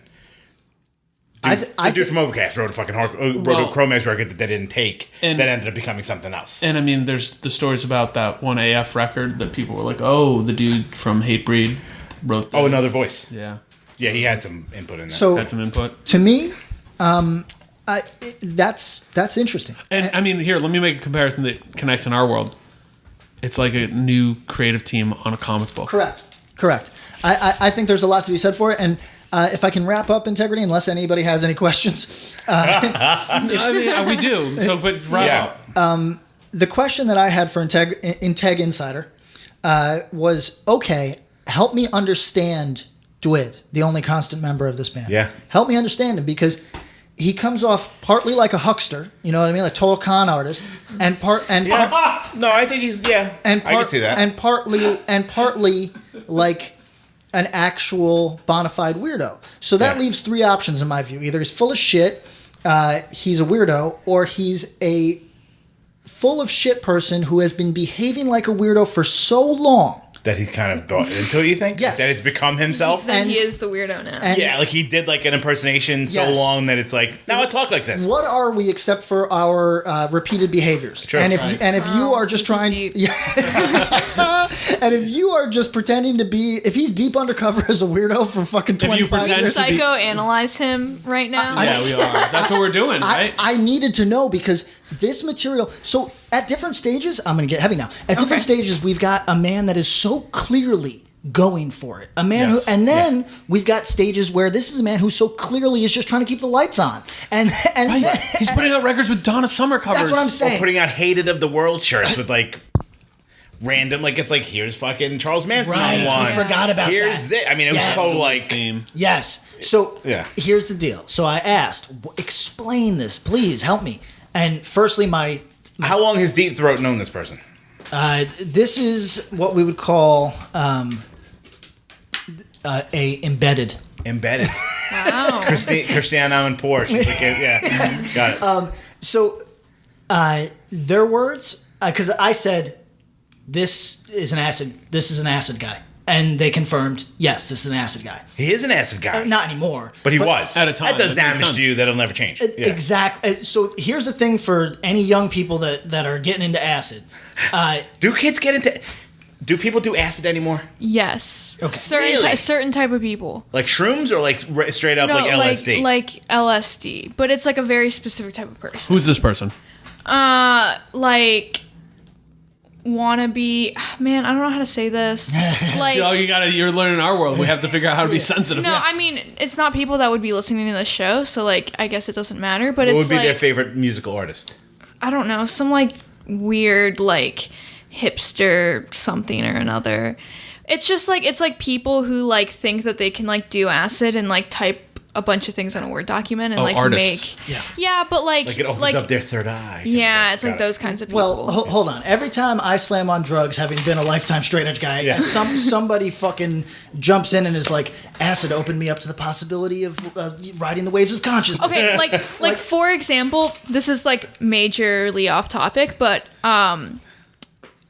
they had when I like was a freshman orientation, right? A bunch of art kids giving younger kids like advice. Do not take the brown acid. Yeah, no, but it was like let's learn how to take acid so that we can open up your third eye and so that you don't die, kind of thing. Oh, I was saying that to be a dick, and they actually used that. I thought that was I was trying to be funny. The third eye thing. Oh, really? Oh no, that's like That's a like, thing. That's like a thing, yeah. And that's like the kind of people who are like doing acid. But it's definitely the kind of people who would like, I guess, have this like weird, make this type of music for this long under the same name. So there's, for every person, the acid helps in some way. Okay. Timothy Leary. Well, so quick thing. This is a dude who was straight edge when this whole thing starts, but he was going for something at the time, and his style and his lyrics all leaned heavy, dark, real crazy. Somebody mentioned that very early material might actually be the earliest like vivisection revenge music. Because there are some animal rightsy type themes in there. Oh, sure, yeah. But the severity of like I'm gonna kill you motherfucker type stuff that we saw with like Green Rage and Earth Crisis and even Vegan Reich. This is pre-Vegan Reich. The material that we're talking about is pre-Vegan Reich. Absolutely. So, and that's a dude. I mean, look, from the stories I'm aware of, that I don't have no deep throat, but I know a lot of stories. Is that this dude lived in a weird life when he got to Cleveland? His family life was weird. Whatever. Where's he from originally? I think Indianapolis. Oh, wow. Okay. But anyways, that'll do it. But and Dwid, we're talking. Feel free to throw us an email. Clear up your story. But he Come on. He lived in weird. There's stories of like ears being stabbed to doors in their apartment, and this is when he's older. Because everyone's listening. Is weird, man. Yeah, right. And just a weird human. So, but I wonder if it's at a straight edge time. It's choice 3, and this motherfucker bought into it so much that he like kind of. I think that's the deal. But here's the thing with acid, right? It is. Here's the thing about LSD. I mean, I know a lot of acid casualties in my life, and the thing is, for every person that it helps in whatever way they believe it to help them, there is another person who it unlocks a slightly sociopathic feel, like it projects a sociopathy sort of thing, and there is a what do you call it? Alienated. Like for every person that it opens up to something, it really seems to alienate and isolate. If you are predisposed to mental illness, this is the worst possible drug you could ever fuck with. Right, because then you go into your own head and you're fucked. Right. Yeah. And so you look at like Death in June guy, like Douglas P. Right. Like you're like, God damn, this is a weird man. And then it's like, I spent 2 summers doing nothing but acid. I don't even know where I was. Makes sense. Okay. Everything makes sense now. Everything about your career makes sense. Everything about Dwid makes sense if you look at him as like the post straight edge period as being acid experimentation period, like MK Ultra shit. Yeah. And this is the Dwid is the MK Ultra of hardcore, and not the band. Yes. So I think that he was described to me. I said, "Is he a con artist?" And they said, "100% a con artist, but not in the Rick to Life junk salesman sort of way." But described as a Southern gentleman who is highly manipulative and can, I do declare this one's Misha. I do declare. Mushroom head. I see you have these additional spill out of your mouth like molasses. So that's who he is, and if that is true, everything about this makes sense. Everything about his career makes sense. His like front-facing facade is all fake, and fake, but like apparently not like an ulterior motive. But it's kind of like, this is cool. He's also like a Manson guy and an Aleister Crowley guy, and those are 2 dudes who also you can never tell what they honestly believed and what was a projection that they were trying to sell. And that's what makes this man interesting, is that he is not fully the thing that we believe him to be. No. Whether that's fake or real. Right. But here is what's real. I said, what about the serial killer shit? They said, no, that's real. And I said, he likes that stuff. But I know a lot of people. It's like, I like it on Netflix. No. That's like a thing though. People like serial killers. Yeah. It's like, that's not that. Yeah. No, I don't think it's that odd. I don't think it's that odd at all. Guys. If he wasn't in a band, would he be like a school he collects stuff. It is weird. it's not like you and I might like, Mindhunter was very entertaining. This is like I'm one of Charles Manson's 3 allowed phone calls. Do you know like what he's I'm trying to buy like Richard Ramirez's like clothes or something? Correct. Yeah, got it. Correct. This is a different era of edgelord. This is So this dude he's the Elvis impersonator who also has a house that looks like Elvis's house. Got and the it. whole thing. this is A Jaceland? look. Dude, come on. Good night. See you later. I know That's our next podcast. A Jaceland? I know enough school shooters. Do you know enough school shooters? All right. Here's the deal. School shooting comes in and out of joke favor. I thought it was the funniest meme, but then there was like 5 school shootings in a Yeah, row. the kids are dying. Yeah, it's not cool anymore. Here's the to deal. joke about it. But here's the deal. I'm on that old wave. So this dude is an unfulfilled school shooter as much as he is a con artist, and that place that those two things meet is what makes Integrity super interesting. And in the words of an Integrity Insider super fan, it is an embarrassing bullshit band that is also awesome. And that's all you need to know. Correct. That's all you need to know. That should be on their next shirt. I mean, you know what? I could probably name most of my favorite bands are embarrassing bands. That's awesome. Yes. Yo, It's a lot of hardcore bands. Right? I mean, Okay, but if Integrity like started today and had the themes that they did Couldn't. today, it would be Couldn't. you think people would be like, this is corny as fuck? it wouldn't be. Well, no. I don't think they could get away with it. I also Correct. think it'd be really corny. No, you need to buy the whole fucking bit. No personal Twitter. No Yeah. personal optics. You'd have to be like at a wrestler. all. You have to like your have to forward really facing be- I mean, thing think is- about yeah. bands. There's bands who do it. That band Ghost. I'm right? just gonna say that. Right. So that's the thing. Twitching Tongues. Twitching Tongues. You guys want to succeed? No personal Twitters. No, Stop being funny. No podcast. No. You come out and you're like fucking evil and da da da. But that's not who they want to be. God bless them. They should do Sure. what they want to do. But if it could work, but you have to bite in so hard, you almost would have to go and erase everything. That's You, one thing. you couldn't be like a full person. You could only be an entity. I'm going to say, and with what Izzy just said, this is going to sound like a knock, but the way that Wes has conducted himself once entering Cold Cave, which is I'm not a real person. I wear sunglasses at all times, Right. and I answer questions with palindromes. And he keeps his public facing stuff very. He has an image. Yes. Yeah. Yes. And I'm not saying that's like false or whatever, but he's No, with him, I been in actually it. kind of buy it. It's concerted. One thing or the other. It's concerted. And Right. You got to be a wrestler. You got to buy the gimmick. right. But so I don't think you have to erase, but you have to go. I agree with you. You have to go whole cloth. You have to go whole cloth. Face turn, heel turn.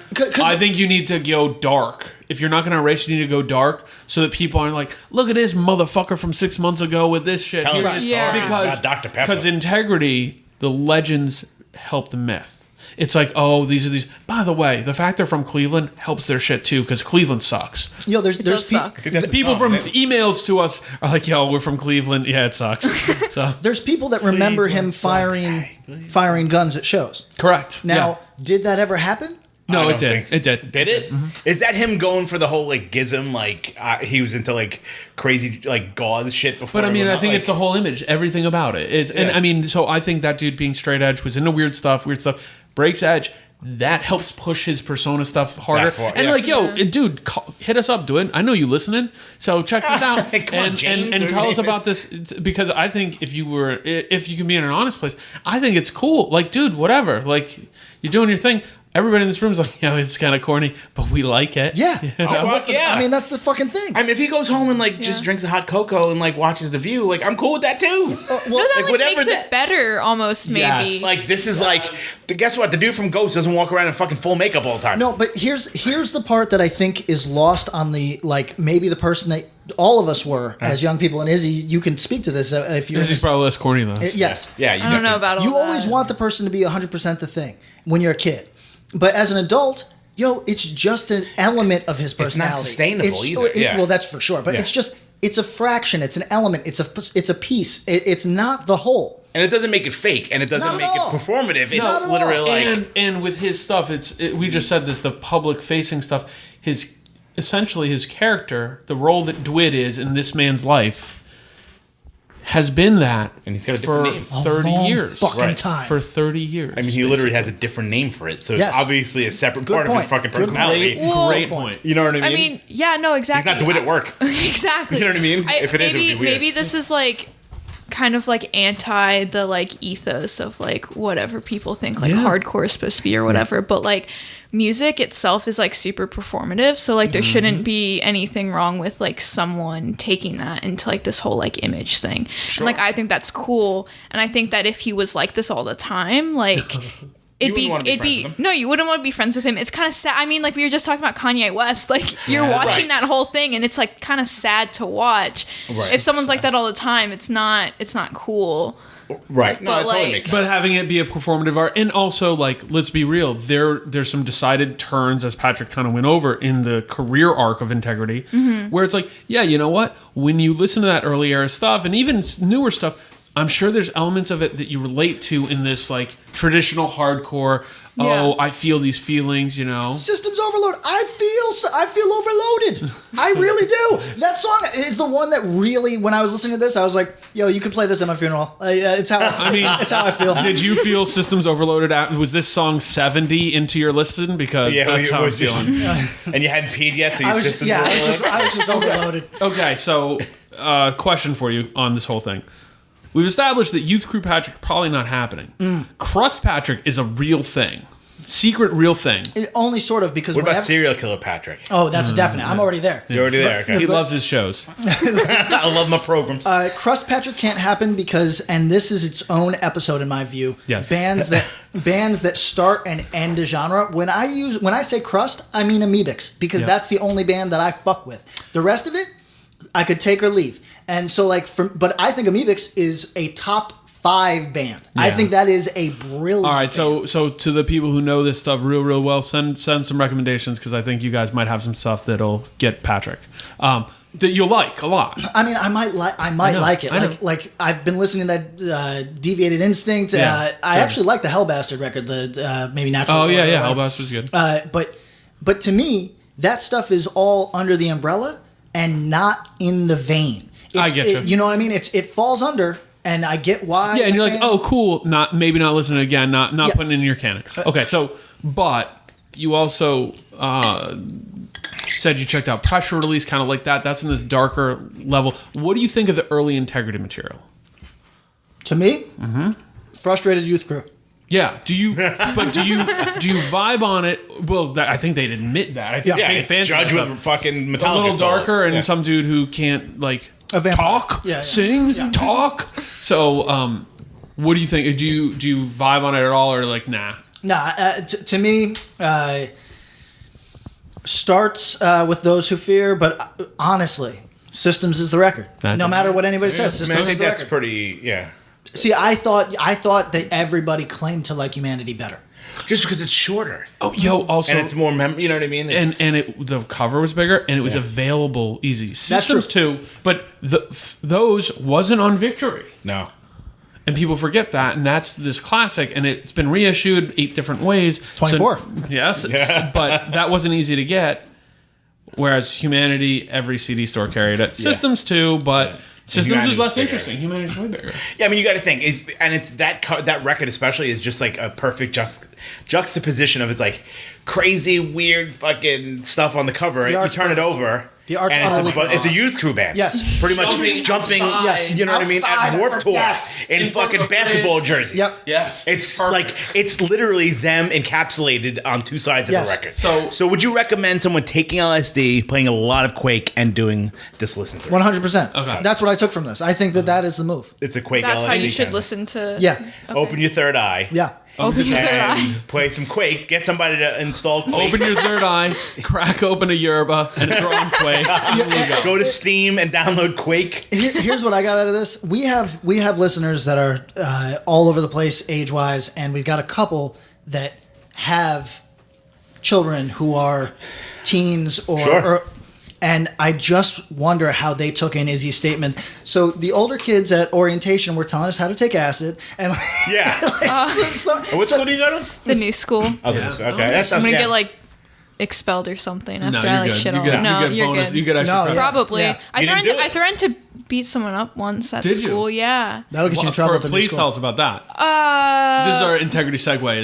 Is he beating people up? Oh, I didn't. I've never gotten into in a fight, Good. but I've threatened like a bunch of, I don't know. So, basically, there was like this dude in one of my classes. It was an international law class.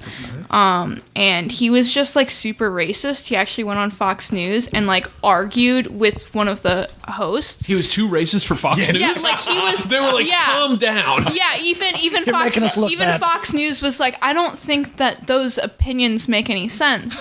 And Oh my God. and we had like Shout out to this weirdo. Yeah, really, Jesus. we had like a we like went to school a what? Did it go to news? It was actually him. It's crazy. It was like this old dude. Izzy, I want you to finish. I have to interrupt for this part. Go for it. For people that forget, there was a period around Black Snake Moan or whatever the fucking record was, where Late 2000s. whatever integrity record that was, Blackest Curse. No, not No, Black. Black Snake. Something. Oh, yeah. It's Snakes- Whatever. Next. Suicide Black Snake.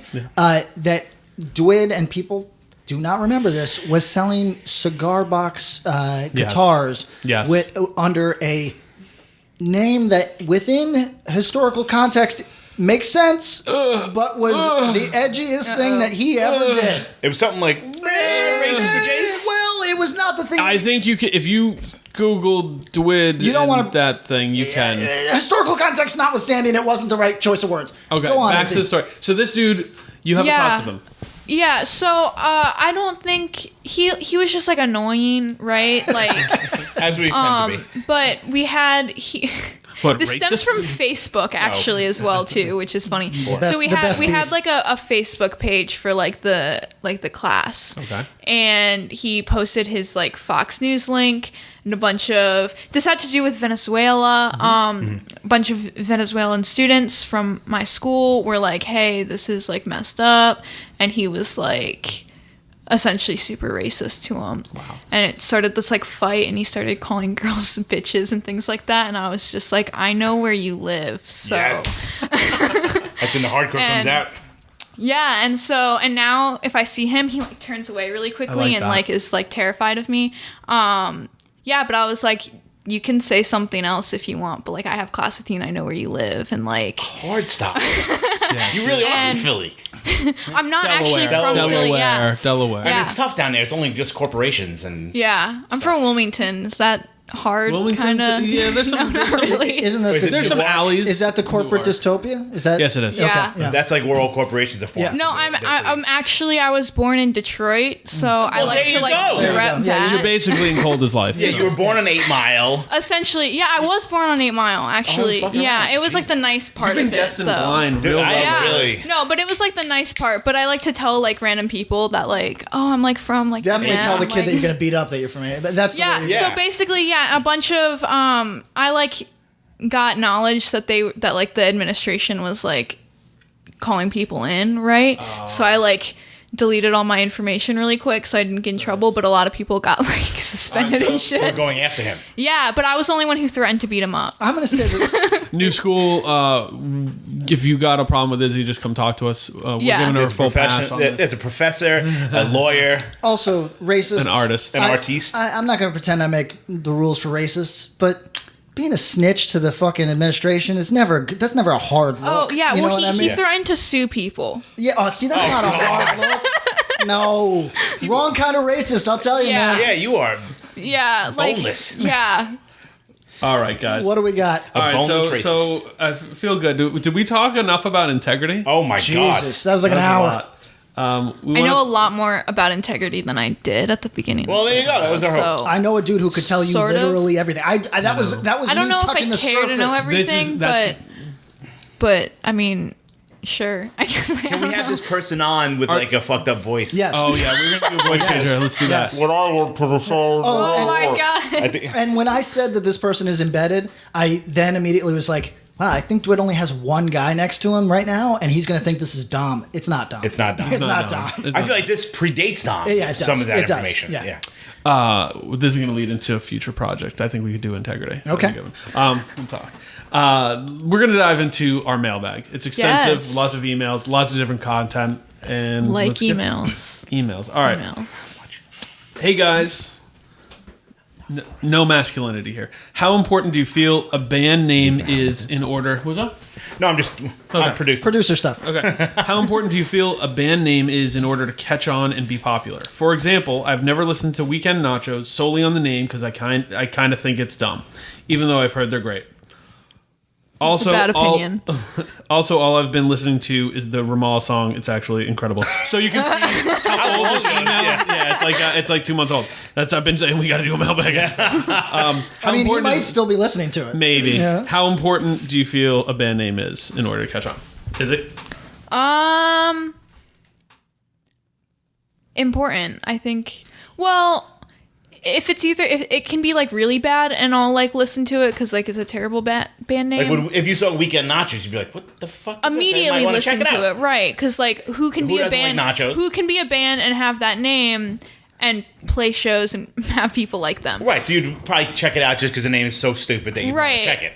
Right, and then I don't think that there's like a band that I won't like purposely won't listen to because I think their band name is stupid, but I'll definitely forget about them if their band name is like Just kind of standard. mediocre. Yeah. Now, do you think are there any bands that like you check out the name and you automatically go, "This is this," and then you would never like Yeah. Pat's beef with Day by Day because Day by Day doesn't sound like. Is not like equal to the band that they actually are. Yeah, Do you no, think there's certain bands that you're like, this is probably like fucking stuff that I would never like, so I'm never gonna give it a shot. And then you listen to it, you're like, I'm an idiot. I would have loved this. Yeah, I can't think of any off the top of my head, but for sure. I'm really bad at listening to new music, so like I have to get like people like recommend me things and I like won't listen to Yeah, it. nice. And then eventually someone will play something for me and I'll be like, "What is this?" And they'll be like, "Oh, it's like da da da." And I'm like, "I didn't listen to it cuz like their band name like yeah. Right, or you just sounded assumed. or like, "Oh, it sounded like it'd be like Beat Down," and I'm not going to listen to that or like Yeah. and it wasn't. I think it's the most important thing. I think it is the most important thing to getting somebody to listen to you. What were your band names? Oh, I'm not good at this. I mean, But I think Self Defense Family, as much as I was so hesitant to go along with it, because it was like end of year, then it was like end of year right? Then it was end of year Self Defense Family. Then you Soft kind of transition, yeah. It was smart, but I feel like it makes so much sense because like if I think of like Self Defense Family, you're like the Manson nucleus, and the people around you kind of switch around, but you're like the guy in the middle. So like it's a self-defense family. So you're sort of saying that like the end of year self-defense family was as he was gradually kicking people out of the band on the sly. no, and it's replacing them? it's more like that's my transition into being full Dwid. Yeah. Right. No, here's what I'll say. Self-defense family to me is completely evocative and perfect. However, I recognize for a lot of people that's like a miss as a name. You know what I mean? You've grown into it. I think the same way as the first time I heard the band name Gorilla Biscuits, I'm like, the fuck? Stupid name. But now it's, Right. And And you It becomes so routine. I think Earth Crisis is a stupid name. You know what I mean? But then, I think it's a good name. oh really? See, actually. I think it's a stupid name. And then you The look first time I hear it, it's stupid. Now, but hard. that's the thing. It fits perfectly. yeah, It's hard I mean, because you have like bias now because Yes. like it's so kind of right in your own head. It's that you Earth Crisis. Yeah. Like you can't. We've had names that Most Precious Blood worked against us. Yeah, great name though. can a I great actually? name. I think where that's a did great that come name. from? Indecision had a record called Most Precious Blood. That's right.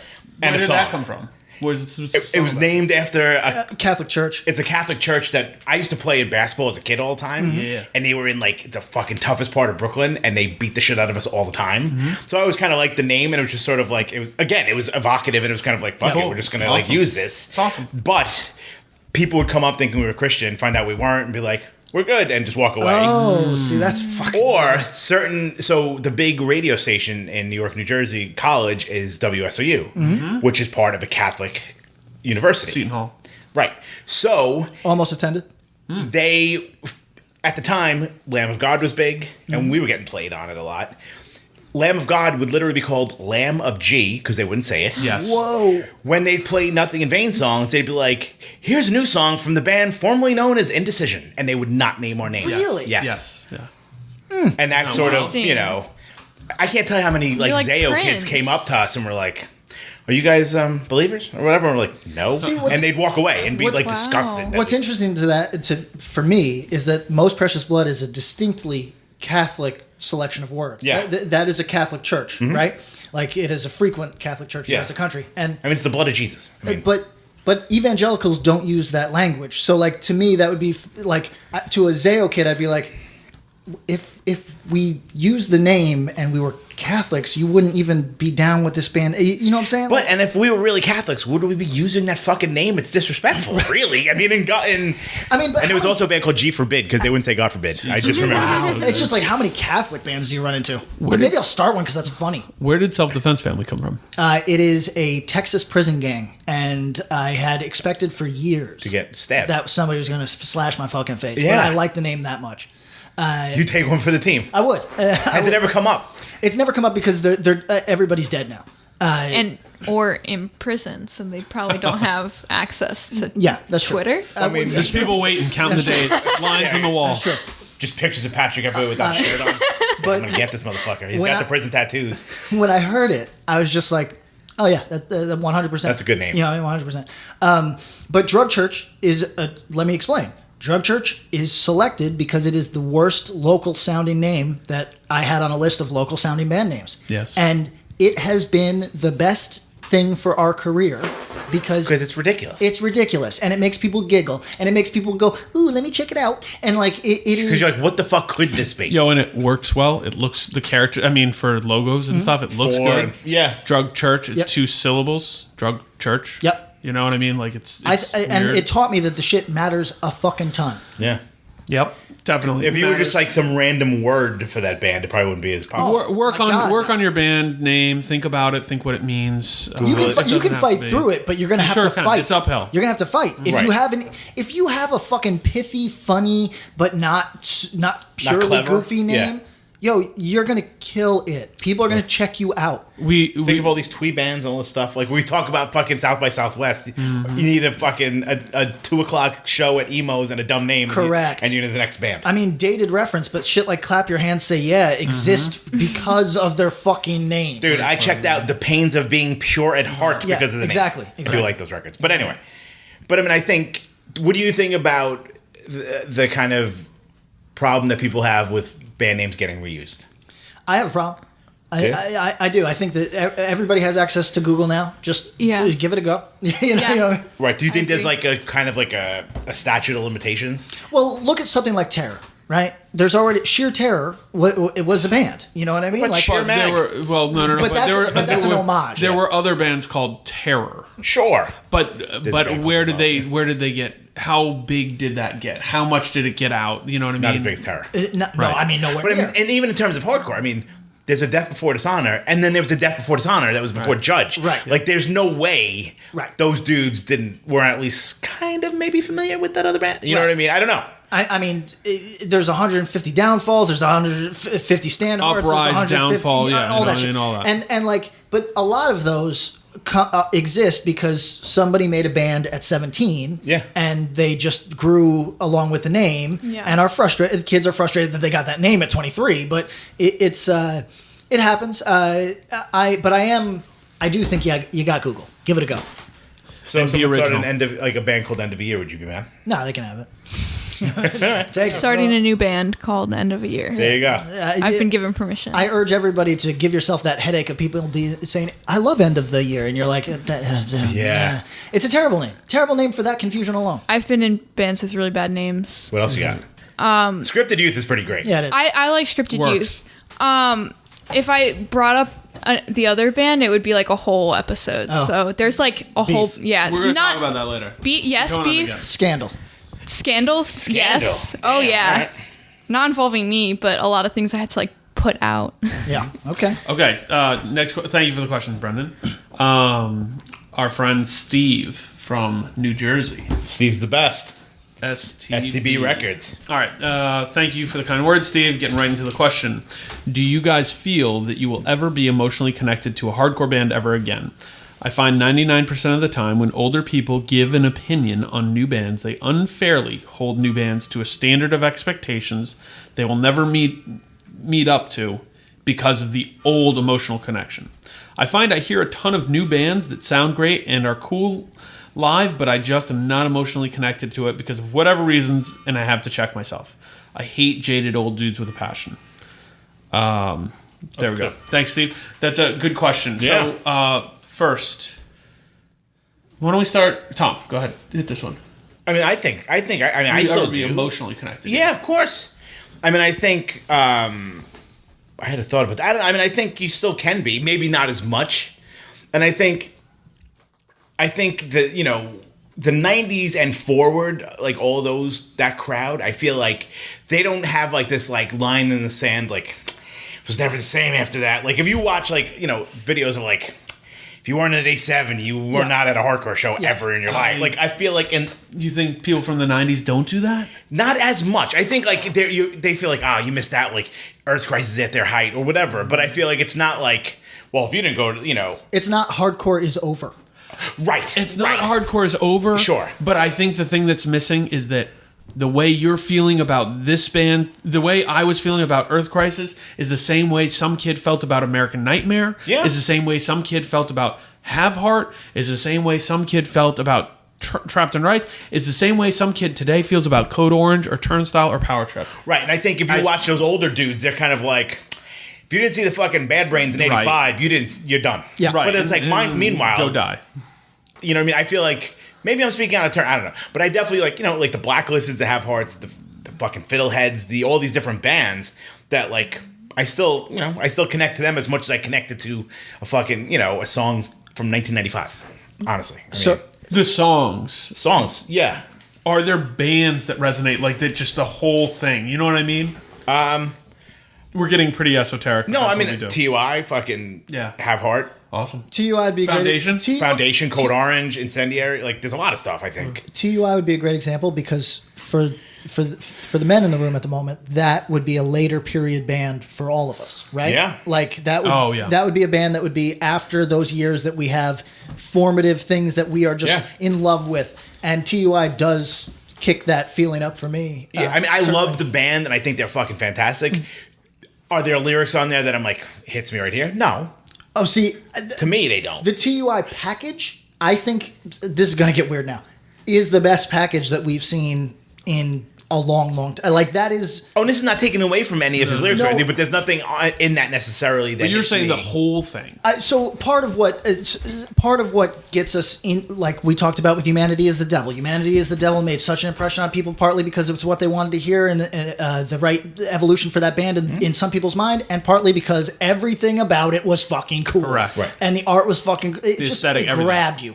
And we talk about aesthetics on this, and some people don't like that. I have to break it to some of y'all that aesthetics are part of your fucking job as an artist. I'm sorry. So with that in mind, I think that certain bands nail it, other bands don't. TUI might be the last great, like, The one for you. It might. I mean, I think. I would argue maybe period, because you could argue Code Orange has a full aesthetic right now. Turnstile. Turnstile does actually have a full aesthetic. Yeah, like That's true. Fury, great That's true. band, doesn't really have an aesthetic. Not yet. They're Not working yet. on it. They're not big enough to really get to it Interesting. yet. Yeah. They're working on it. But TUI came out the gate with a statement visual. The demo is a statement visual. They were selling hundreds of those shirts of the head with the thing. Yep. So, Yeah. And so to me, that's a late entry into my personal canon, so to speak. But I can listen to that and be like, man, I wish I could just make it out of these Baltimore slums. You know? You know, if I don't make it home tonight, the streets will swallow me That's whole. a good song. Dude, they have so many fucking bangers. All right, so for me, and then we'll get the young person in the room's opinion. Will All I right, I'll ever? talk to you. No, it was an old joke. When will I ever connect to a band emotionally? Nope, I won't, Okay. because I felt such like personal connections in a really different way. I didn't need to know anybody. I think it's better not to really know. Have it be faceless and have it be your personal interpretation of things. There's still songs that hit. There's still records that hit. There's still bands I really like. But there was some point where I stopped looking at bands in this way that I was like, this is what I connect with. I really resonate. Now there'll be records I'm like, wow, I'm amazed by it. And there hasn't been one in a minute, but I'm still open to the opportunity. And I think there's been ones recently. That TUI demo, when that came out, that was well past my point of being like, this is great. like, oh, I'm gonna go crazy. I relate, but that demo hits tracks, and I love it. It slaps, as the kids say. Correct. So, Izzy, this is a question designed for old people, but how do you feel? Do you feel like you connect emotionally to bands? Yes, but so my all-time favorite band, like one of the most important and like emotional bands for me, is All Else Failed, which isn't a band that plays or many people care about. Sure. So like, so for me, I also started listening to hardcore when I was like really young in comparison to other people my age. Yes. Yeah. So like bands that were like before some people my age's time were like important to me because they were like the first bands that I found. Absolutely. And so it's hard because I feel emotionally connected to bands, but I don't know about bands that are like up and coming right now that I really, really love. Yeah. You're already sick of it. Yeah, I'm jaded. No, if I could talk about how much I felt 10-Yard Fight songs. Sure. That's fucked up. And I listen to it now and I'm like, wow.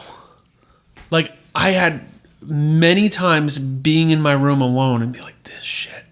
And then other stuff that actually had more meat on the bone, and no diss 10-Yard Fight. Yeah. But you guys were singing about not doing drugs and playing football, and like that's cool. There's a spot for that. Yeah. But yeah, no, I mean, it's just as you go. I think I personalize it just differently as a grown up, and than I did when I was 15 to 19. You know, in the obviously written by Dwid Wikipedia of integrity, he said. Is parts of it in Latin or something? No, there's just too many quotes of his. Where one of the quotes is, "I don't listen to much new music. When I want to hear a new record, I just write one." Now, false, because you're not writing them. But secondly, I do relate to that though, because like my new record, I wanted a record that would impact me. So like I was like, I sent it to my girlfriend. She cried. I was like, it nailed it. It nailed it. There are any love songs on it? Sort of. Okay. Sort of. But the point is that like I wanted something that would hit like that for me, and so I had to go out and get Create one. it, yeah. But I'm gonna say I feel your statement. I agree in the larger idea of it. But I'm gonna say that I fall right down the middle between you and Tom. Tom being the I'm open as fuck. There's gonna be something, and you saying, look, I'm open, but let me be real. You know what I mean? Like I'm open and looking. You know what I mean? Like throw me on the emotional connection to a band Tinder. Well, see, this is a whole different conversation. Of what's interesting is that we've been around so long that like you have to also now be good, and that wasn't the case when we were kids. You didn't have to be. Kids don't care if something's good. Kids just have to connect. Whatever it may be. Let's go ahead. Oh, I think accessibility to new bands is also a big thing. I think like I can like go on Twitter or Instagram or Facebook or whatever and like find like 8 new bands, right? Mm-hmm. And I think that like maybe that makes things less like special. Less special. Yeah, than having to like go out of your way and find something, or having an older person show you a record. And how did you get into All Else Failed? An older person from Delaware showed me that band, and I didn't listen to them until I saw them the first time, and I cried. Wow. Okay. Yeah. Right? I almost cried when I saw. Yeah. I mean, that's but like it may not be a new band, but it's a new band to you. So right. It still counts. Right. No, but you know what I mean? It was like a thing that I like stumbled upon and had to find. Sure. So that's an interesting thing. I think the amount of time you spend with certain things. Mm-hmm. I have a weird emotional resonance with the fucking Wide Awake 7-inch. Why? Because I heard it before I heard Judge. I got the bootleg, Lost and Found bootleg in my first 15 records, and so I listened to it over and over and over. So when shit comes down, no one's around, just you and him. Like that means something to me. I'm like goosebumpy, but it doesn't really. But so the thing I was gonna say is you mentioned something. Crime Watch is a good point. We kind of like, people thought we were harsh on it, whatever. To some kid, if that's what they vibe on, they saw the live show, They feel it. Oh Doesn't my remotely god. matter if it's good. Yeah, it doesn't matter, and it can be important as fuck. Yeah. And that's Yeah. I mean, I'm sure I could name 3 bands that were important to me at my childhood that people were like, That are dumb. really? so many. Yeah. you know what I mean? Yeah. That they're like, Oh, and there's you listen to it now, you're like, Yeah. Oh, and I mean, I bet there's some for you, probably less so than Patrick and I, because you grew up in a place where real music happened. That's But iffy. That's like questionable. local bands, there's local bands who I tell among my friends, I'm like, oh yeah, SOV, they're as important long term to my life as the Cro-Mags. And it's like, who's SOV? Oh, they had some 7-inch and they were from the other side of town, and they played like, you know, they maybe Right. didn't play 20 out of songs state. total. Yeah, Or you know, 20 20 shows total. 20 shows but you total. know, like that's not the stuff I espouse on here. But it's like, oh, a personal resonance with that. The diversity demos, those are cool, but like that's not canonical or even let me throw this on people's radar shit. Right. You know what I mean? So yeah, important. Yeah. Cool. But yeah, Next one. No. yeah, next one. Old people listen to new music. It's important. and young people listen to old music. Yeah, You might be Yeah, into that's something. super important. talk on this. There you go. Yeah. I mean, otherwise you have bands that sound like they wish they were Expire, and like Expire is cool and all, but like that's kind of like, why would I listen to them and not just Expire? Because like, Fair. I mean, you hear me make that complaint on this podcast far too often. It's like it's a bad habit. You know what I mean? It's Yeah. like, oh, I could just go to the source, and I don't want to be that dude. You know what I mean?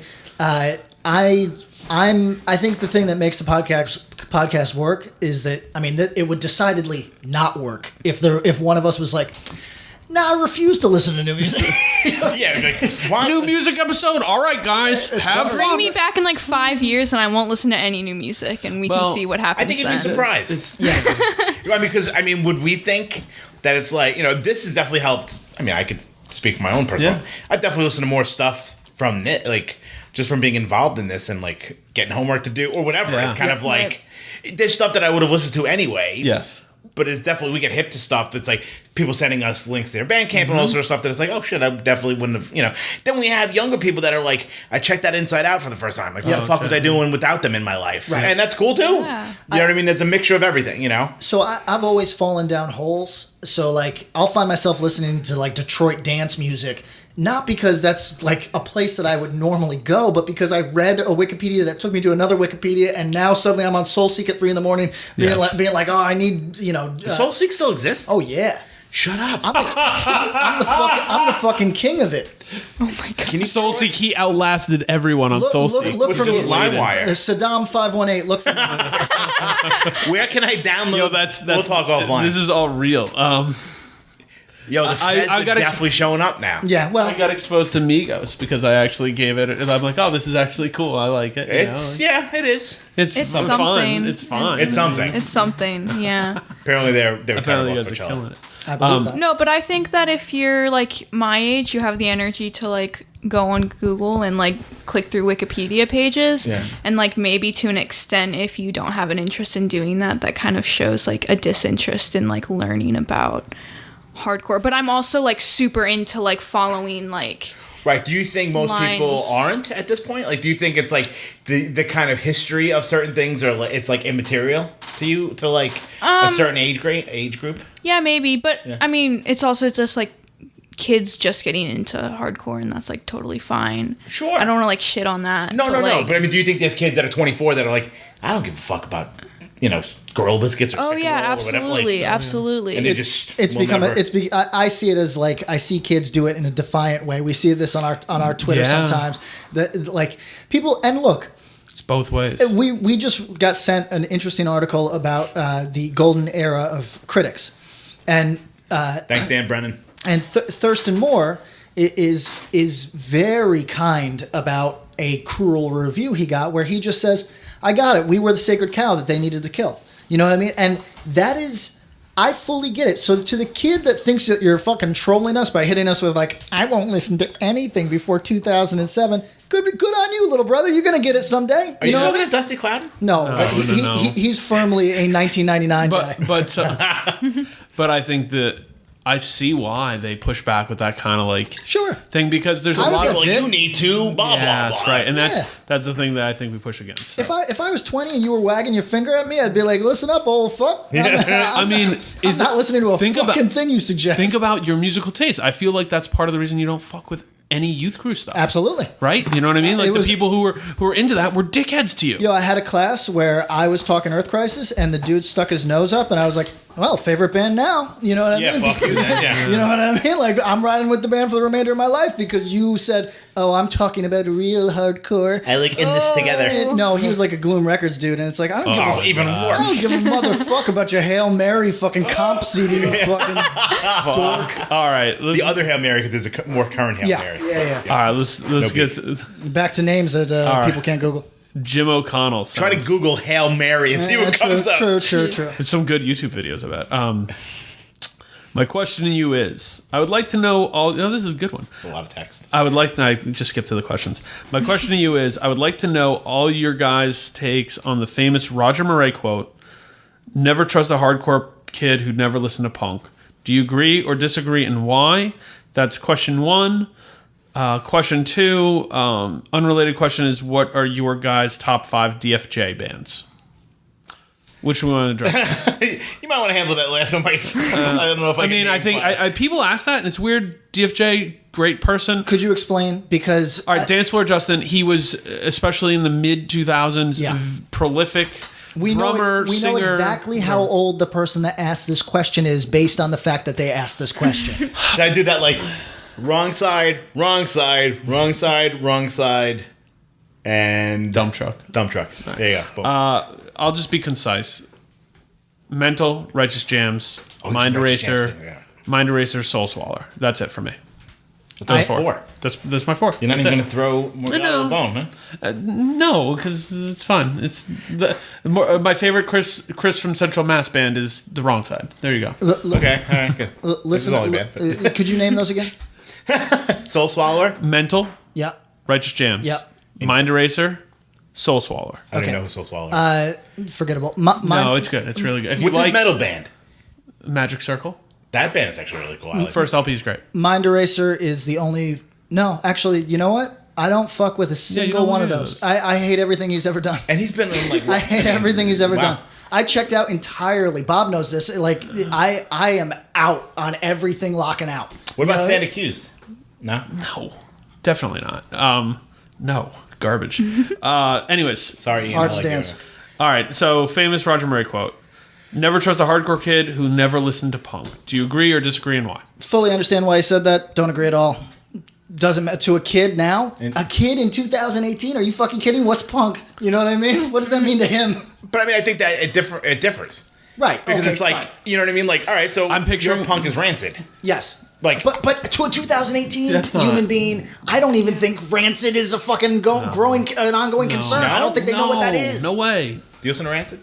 Or like, is that No. even on your... I mean, like I did listen to Rancid when I was like 12. But I feel like you're like an outlier. Like, you Yeah, know I'm an way too outlier, much. and I also like punk music, and most people don't. Right. She's considered it. Yeah, but I mean, like for me, like I didn't listen to fucking like 70s punk But you're saying 70s punk or 80s punk. You know what I mean? Yeah, It's see, like- I think 70s punk is like too far back for most people. I mean, what also, Right, like, I never listened to and like, also like X or has fucking, almost you know. nothing to do with like not nothing to do with hardcore, but like sound wise is so different. You have to that- follow a really tight lineage to trace it Yeah. back. Right. Like I mean- I listen to like Circle Jerks and stuff. Is that considered Yeah. punk enough? I don't know. Or is that hardcore? I mean, I mean, I listened to when I was maybe 15. I listened to nothing but the Clash for a year, but to a but I mean that's kid, like listening to fucking Bruce Springsteen. It's exactly. really That's not, a rock band. To Yeah, a you're not kid, going out you know on a what I mean? limb on. I mean, I'm picturing a meme in 2018 of Roger Murray saying, "Never trust a hardcore kid who doesn't listen to punk," and it's him holding like a My Chem record, a Fall Out Boy Exactly. record. You know what I mean? Like, You know what? If, like- if that's the sliding scale, then, That's what I mean. Then, yeah. I mean, it's kids that like Good Charlotte that got into hardcore Right. from that. I mean, and is there anything wrong with that necessarily? no, not a thing. I don't know. I was not familiar with this quote,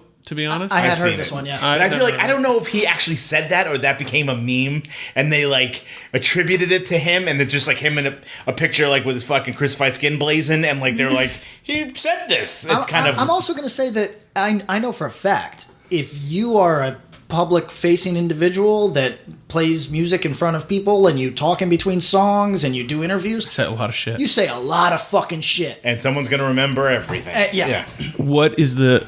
Do you remember anything you said on stage? You're like, that didn't come out the way I wanted it to. Probably. When was the last time we played? I'm sure I said something stupid.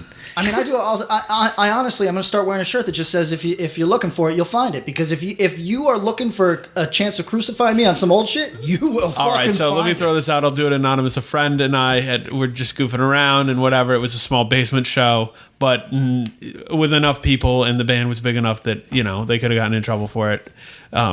In current parlance, they might have, but it was talking about like they were starting a tour going further south, and he's like, yeah, we're going down to wherever, to Virginia tomorrow. And I think someone in the crowd was like, oh, the South. And he's like, yeah, that shit'll rise again. Oh, fuck. And he stands there looking at him. I give him like wide eyes, like, what did you just say? And he goes, just kidding. I start into the song. Okay, I got two then. We played someplace in one of the Carolinas when I referred to everybody as slave owners, and that didn't fly. Yeah, there's no nuance to that. That didn't fly. We were not welcome for a while, and also I couldn't see why. And also, you know what? I was doing a good fucking speech. And if you isolated just that part, I was like in fucking like ire that night. I was giving the political fucking speech because there was a reason. But sure. There was a wrong person in the room that was being a piece of shit, and this was me aimed at this person. And so it was me shitting on this person by shitting on the South, but then I forgot I'm in the fucking South, and I just referred to the entire fucking room as right. And the other one was actually kind of funny. Chicago, I am talking about some actor on stage, and I refer to him as, he's a Korean guy, and then I stop because I'm totally wrong, and I go, he's definitely fucking Chinese. Okay, sorry. You know what I mean? Yeah. But like, there was definitely like a full pause of with a face and a I'm sound. the white guy that got it wrong. Yeah. Even though an Italian and an Armenian, I'd fuck them up every single. I'd get them confused every time. It's not polite to be the white guy that confuses entire fucking Asian races. Yes. So, but here's what I found: if you immediately check yourself with a smile, and everybody understands that it's your bad. Yeah, you get a pass. You know what I mean? People are like, you're just fucking dumb person. It's all right. Have you ever put your foot in your mouth on stage? No. I've never had a mic while I'm on stage, but I was at a show one time. It was like a deathcore show. Okay. I was in a band that played it. And I was sitting behind my band's merch, and there was a band full of old dudes who like weren't with it, and there was someone sitting next to me who was like making jokes about their like Brooklyn accents, and I didn't yell, but I said apparently too loudly, "Ooh, Warzone, New York hardcore, I love Warzone," and a girl apparently heard me, and like I don't know if she like misheard or like what the deal was, right. But she was really, really mad at me. And like started saying like I'm disrespecting her family. Whoa. Yeah. Her New York family? Her New York family. She's from Long Island, so I don't know. We'll talk about rabies. Yeah. No. Oh, she's like a girl like my age kind of. So she doesn't have like any. So chances are rabies is not her. Warzone yeah. No. is she not her does. family. No. Warzone is not her family. Biological could be. And He was dead in 97. Oh. And this girl's 98. yeah, she's 99. she's probably yikes. Probably not related to anyone in Warzone. But Probably not rabies. But definitely not rabies, but was really, really mad at me and like talked a lot of shit about like me being disrespectful to like New York hardcore. And you weren't being disrespectful. No, You were it saying was like a joke, and like the people who were playing, like who were in the band, like heard it and like played the intro song. Like they were in on the joke. I thought it was like really funny, because like a show in New York, like that, like wasn't even a hardcore show. Like And someone played it. and yeah. and like someone played the song, and it like wasn't funny apparently to like this one person, and she was super, super upset with me. Like You're actually giving me. Yeah. You're triggering me because Yeah. this is my life story. Yeah. For every dumb thing that I actually say, some fucking moron Right? mishears another two. And I like we'll still get messages from somebody that Benny offended by something he said at the merch table, where he'll be like, fucking CDs, what kind of fucking boob fucking paying for CDs in 2000, whatever. And like somebody will be like, I heard you refer to people that buy CDs as fucking rubes, fuck you, you know what I mean? And it's like, there are people that will get salty about literally fucking anything. Anything. It like got to the point where like people were like, yeah, I heard she's like really disrespectful, and I'm like, oh my god, no. Also, like, what the fuck did you ever say? Yeah, motherfucker, I'm a real punker, because look, I'll disrespect fucking everyone. I hate that shit. You were looking for respect from me? Are you fucking insane? What, do I owe you something? It's weird. You can't. The lesson I learned though was like you can't make fun of Warzone in New York, and you can't not even make fun of Warzone. It's kind of the biggie. Tom is our resident. Okay, I'm sorry. Not make fun of Warzone, because I wasn't making fun of. You can't say anything. You can't say their name unless it's like they are the most important band in the entire world. Well, right? There's something out there. They're not. We've discussed not even necessarily a good band, but because it was a man who died young, it's perceived as like the biggie. He's iconic. Yes. Right. And that's like totally fair. And like I'd get it if I was like actually making fun of like Warzone, but I wasn't. No. You can make fuck it. No, no, I think you can make fun of the band, and you can say you don't like them, and you can be silly, and like unless you had like Thanksgiving dinner at Ray's house one time, you really don't have much. They can't really. You can't like. I wish that was a humble brag that you were like, yeah, I went to Ray's house for the place. Also, I went to his wake. His funeral. Okay. There you go. All right. Well, once again, just to reiterate to everybody, because that was part of the New York hardcore family. Yeah, you're part of the family. Yeah, you were the family. You're disrespecting. When you hear your family, Don't can we start bring back the '90s shirts? Do the when you hear your family, New York hardcore in the Olive Garden font. This is me taking a really hard stance. Related. It's a culture built on disrespect for norms. Don't ever come to me as a hardcore dude looking for respect. It's a weird thing to ask of me. I'll disrespect everything. I don't give a fuck. All right, next question. Thank you. Good questions. Check out the Soul Swallow 7-inch. It's good. Kyle says, how do you think hardcore today compares to hardcore 15 to 20 years ago? To me, it seems like a lot of hardcore kids say they only care about their persona and how they appear online. It's so frustrating to me, and I wish everyone would just focus on making good music instead of how many likes, followers they have. Kyle, thanks for the question. Did I go to high school with Kyle? Because he sounds like he's my age. Yeah, well, I mean, good luck on everybody devoting themselves to making good music. I don't think that's necessarily going to happen. But I will say that, look, we know corny-ass dudes who were trying to be fucking cool by wearing the right thing, predating fucking Twitter, you know what I mean? Like, it's not like Twitter. Look, I totally get why, to both old and young, and things like Twitter, which are an extension of message boards, essentially, like, I get why you would have like a total like everything on this is a performative gesture with the effort to be cool. Right. That used to be a million different things. At least you can turn Twitter off. You know what I mean? So I'm grateful. Yeah, I mean it was fucking alt music hardcore in the fucking 90s that people started. You know what I mean? Or just and even offline. Yeah, you know what I mean? Offline. That's what I'm saying. I'm saying that offline. Look, if Twitter is the extent of people being cool, you know what I mean? Cool, like.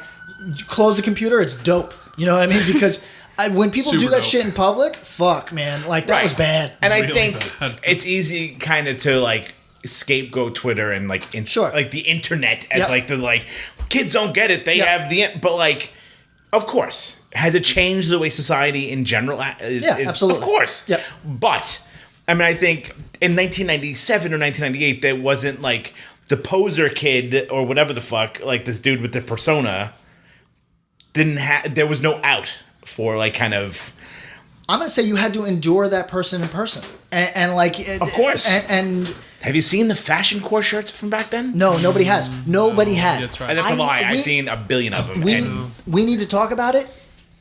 Nobody. I don't think even the 18 Visions fake fans fucking don't understand what that did. Like.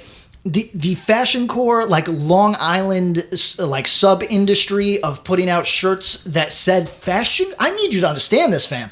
They said Fashioncore on them. Yes, they said that. 100%. Like, and it sold. Oh, dude, it was a cottage industry. There was a dude who made Rent. I know who he is. You know what I mean? Like, so it's like there was honestly a time that was the look. To this person who's asking the question, what's Kyle? This human being's name? Kyle. Okay. Kyle, yeah, everything is performative, but it always is in subcultures where people attempt to find a new space to be the thing that they wanted to be on the outside world. And we're all a bunch of weirdos. How do you feel hearing that kind of comment? Like, what do you? And we'll dig back to the like, what do you think of hardcore today? Because it kind of got overshadowed by the people. But how do you feel when you hear somebody say like, "Oh, people today just care about getting likes and da da da on the internet"? Does that feel relevant? Does it feel like crazy talk? Like people do care about getting likes on the internet, but people also like make money off of getting likes on the internet. So I guess it's just like a different world. I also probably can't answer this question because I like know people and like work with people like outside of hardcore who like that's like their job is to like get likes on the internet. Like that's like a thing. Yeah. But like I don't know, there were like phases and trends like before the internet. Yes. I feel like we said this last episode. Hardcore kids are usually just on they're the first people to kind of get onto things. No, they definitely are. Yeah. I think that's just like subcultures, countercultures, whatever you want to call it in general. Like catch on to things and then they like spiral out of control from there. Yes, and that's why you might know someone who's a Twitch star and you know, your homie in fucking your college class doesn't because you're into hardcore. So yeah, for some reason I don't know. I don't really know the correlation, but cool. we do. Yeah, I don't know. I think that there's like negative things to say and positive things to say about the internet. There were a lot of bands before the internet that weren't good at playing their instruments, so that has nothing to do with it, I don't think. Yeah, like that's not like and I also think that like people who think that they're like trying to be cool on the internet, like that phase doesn't last long. The only like downside is like if you're corny and you're like young and just getting into it, people will pull up your tweets and like you're done, and like punish you. Like you can't hide. Yeah, you can't like hide. You can't go to a show and like not talk to anyone. You have you were to kind like of allowed to be corny when you were 15. Absolutely. Right. Yeah. You could be a fucking idiot. You could I mean, Dwid, come on. That's a person that's made their fucking whole identity. It's been a thread through the whole thing. I like it. it's thematic. So you were allowed to be corny 15 to 20 years ago. Different trends, different things, a whole lot of the same. One thing that I do think, it seems like people are getting to hardcore a little older now. Oh, that might be true. Yeah, I Do you think so. that's true? Yeah, that might be true. Yeah, people who wouldn't otherwise get into hardcore find it through the internet. I think that's a thing.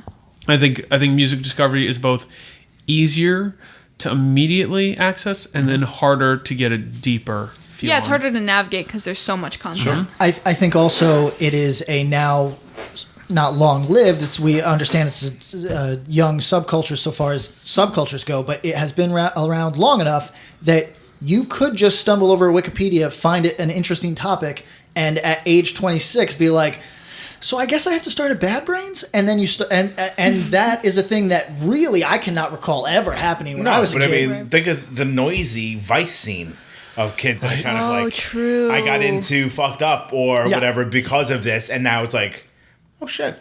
Yeah. You know, like I saw the Cro-Mags open for them. Yep. That band's pretty dope. Yep. I feel like kids That's a good point. The Cro-Mags in Yeah. 2018. That's who's going to see them. Yeah. Fucking Norman Corman's not going to see. Shout out that to is very correct. Nick yeah. Woj. I stole that Norman Corman. I really like that. But like, I feel like Shout out it's to like them the both. dudes that are like, that. what? Yeah, go ahead.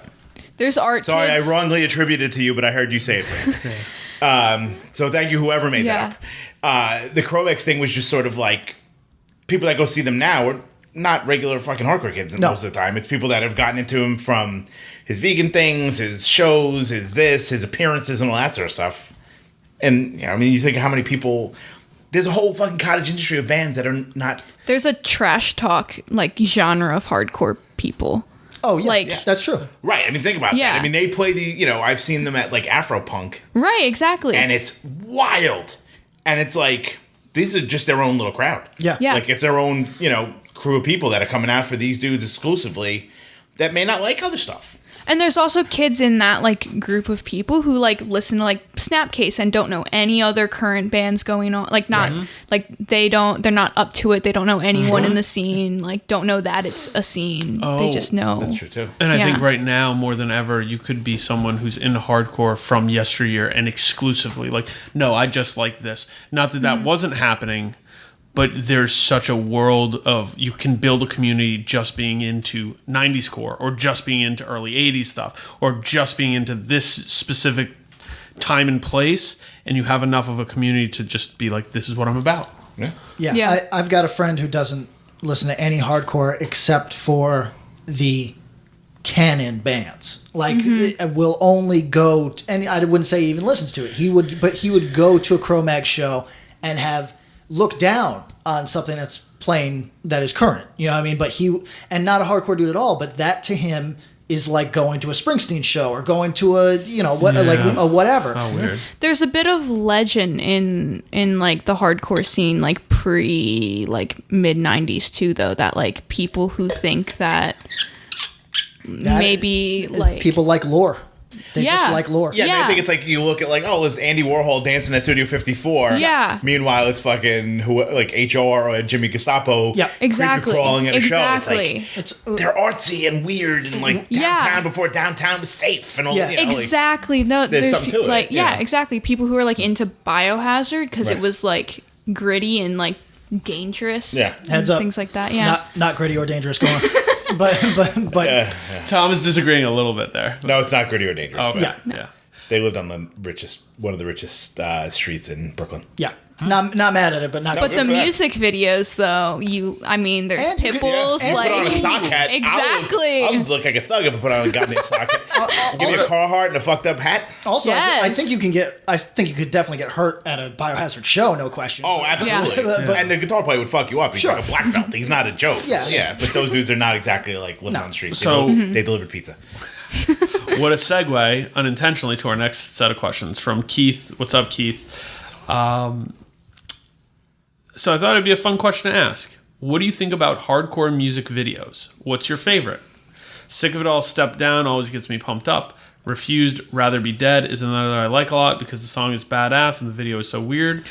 You could also discuss Refused as a band because they're so interesting in terms of how they started out and evolved. I have very little to give this. I don't really like hardcore music videos, and I don't care about Refused. So please take it away, guys.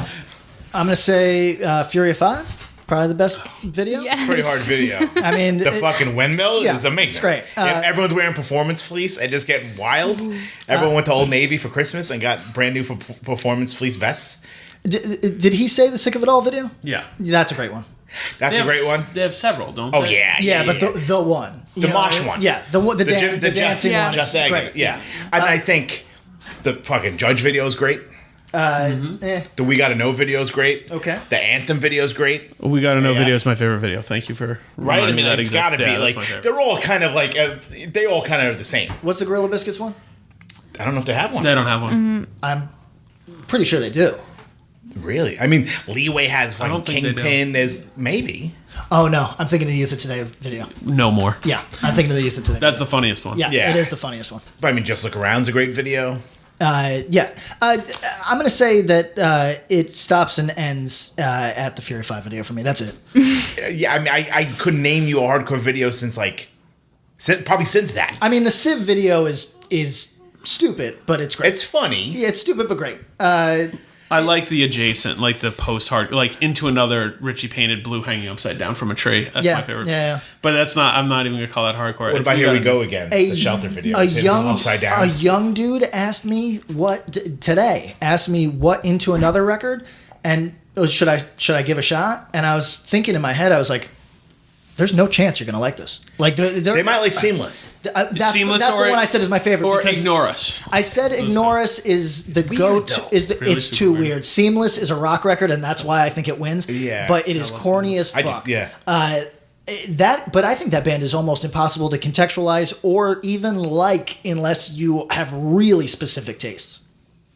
And I mean, I think Underdog's hard. Like, I feel like Underdog was tough for me to ever get into. that's a big lift. Yeah. You know what I mean? I agreed. love them, but I mean, I feel like if a kid, like, they're like, So this guy's like doing reggae? Yeah. You gotta go 7-inch demos. That's the deal. But his voice is, like takes time to kind of like, Yep. it's fucking great. But if at first, on first It's a blush, hard, you're like, it's a hard what one. the fuck? It really is. Yeah. But shout out to him for always going left. That dude has always done his. That guy walks his fucking own path in life, and that's fucking hot. Some of those songs are unlistenable, but it's hot. He's referred to as singer-songwriter now, by the way. Oh. He was in the Post. Oh. The New York Post. Ooh. Richard Oh, the was? New York Yeah. Post. Really? He's married to a socialite. I thought not any longer. Did I not? No, the new one is the socialite. The old one was Butterfly. Oh. That's right. So the new, so like she's a, highfalutin God woman. bless him.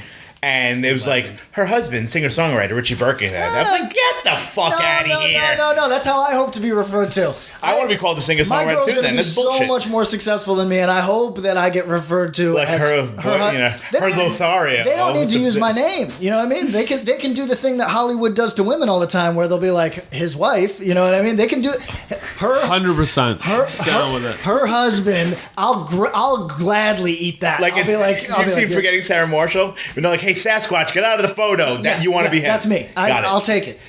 She'll be Kristen Bell. You'll be the other guy, Jason Segel. Do you like any hardcore music videos? I like Step Down a lot. I like all of the Biohazard music videos. You know what? That's true too. They're really hard. good, right? Punishment. Tim Ensign. Dressed like he's from Sunset Park. I like him. The other They're one when great. he's fucking standing outside of a train and it's a flame shooter. Okay, all right. And there's all like the weird effects, like visual effects, where everything's like weirdly colored, right? I think they're sick. Like those are my favorite music videos for Pride sure. Madball video. Yeah, That's a good one. Yeah. So I think the thing we're coming to is New York makes the best hardcore music videos. And I Yeah. can't say I've seen does Ignite have? I don't have really- No idea. We're allowed to talk about. Ignite does have a music video.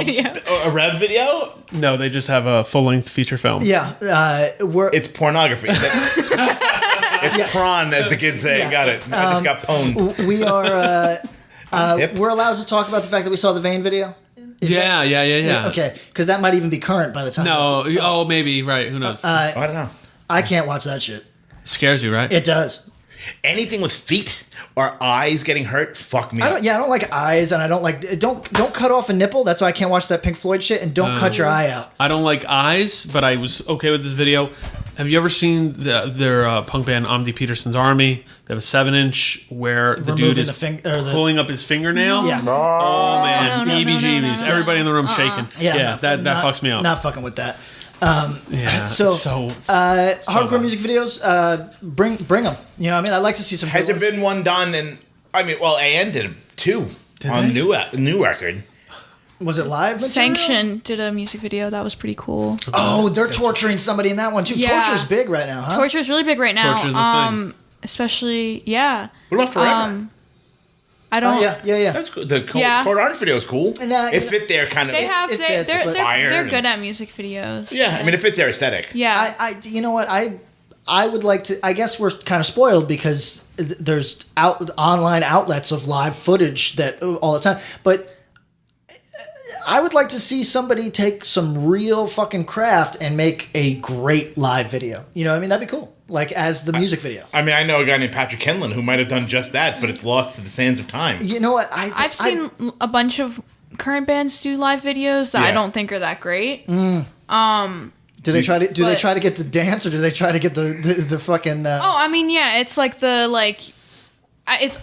it's always like heavier bands or like Yeah. beat down bands, Right. and it's always like people punching people Yeah, to the nobody- yeah. sounds of like the breakdown or whatever. And like I don't back that. Oh, hold on, I do back it. I do back it when they're Europeans and they're wearing like bubble vests in 2016. And they're like walking down the street. Oh yeah, Like, no, Yeah. that's different though, because like they're European, they can do that. Shout out to Nasty. That's Nasty, And right? shout Yeah. out to all those fucking bands. what was the band from Atlanta that had the one with the fake gunshots? Yes. You know what I'm talking I do. about? Yes. A bunch of dudes built like you hanging outside Yep. of like a truck going down the street, and it was like they'd hold up like a fake gun, and it would be like they were like shooting down. It's not overdose. I have no, I Was don't it- know what this was is. it Don't know War, what it not is, Warhound? Was No, it, but it's adjacent to that. Yeah, what was it? It was something like that. Look, We need more. Yeah, we'll find it. We It's need insane. more drive-bys in hardcore music videos. That's what. I agree. That's where I'm going. More performance fleece vests. Yes. More windmills. Yes. More drive-bys. Yes, more dreadlocks. More dreads. More blonde dreadlocks. I want That dude will murder it. Yeah. Sorry. fantasy book. I want a power trip. Who's like a Ralph Bakshi style, like or heavy metal style animated video. I think that could work. Yeah. They don't have Like a video, those- do they? No, there was a. I saw a Russian video that like some Russian no-name hardcore band, never heard of them before. That somebody in the band was an animator and really killed it. That's That could be cool. Really That'd be killed cool, it. yeah. Any thoughts on Refused, real quick? Not really. I think I don't get it. so. Me neither, but I don't want to I shit on enjoyed it. them. You like them? I mean, enough, but like, I feel like bad today. they became like a thing once they broke up. Like, Yeah. Oh, I mean, without question. I'm old enough. We had played a bunch with them at the time, like when that record came out. Yep.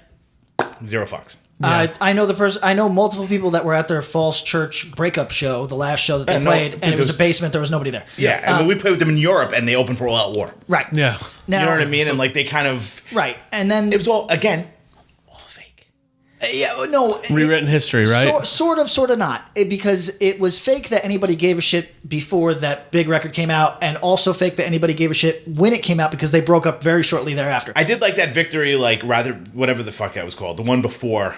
Rather Be Dead, it might have been called. I don't remember. No, that was the song on it. No, what was the? It was a white cover and Yeah, a guy. yeah. But I mean, even their whole like capitalism stole my virginity thing. Yep. We had played with them in like Amsterdam with like Ink and Dagger or something, and we're like, you know, that's like the equivalent of like $30 American for your CD. They're like, yep. Yeah. And I'm like, oh, okay. But I like mean, you're not anti-capitalism. No, is what you but like to think. look, don't come to a fucking 19-year-old hardcore kid for consistency. But No, they were like in their 20s, like us.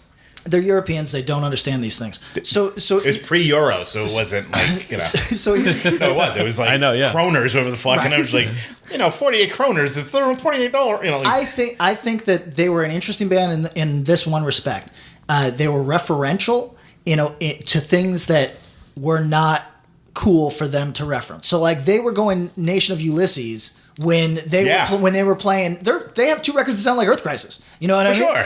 So like, and then he started dressing like Ian Savonia. Whatever the Right, fuck his name. right. Wearing suits on stage and shit. Exactly. Yeah. And I think that's a cool thing.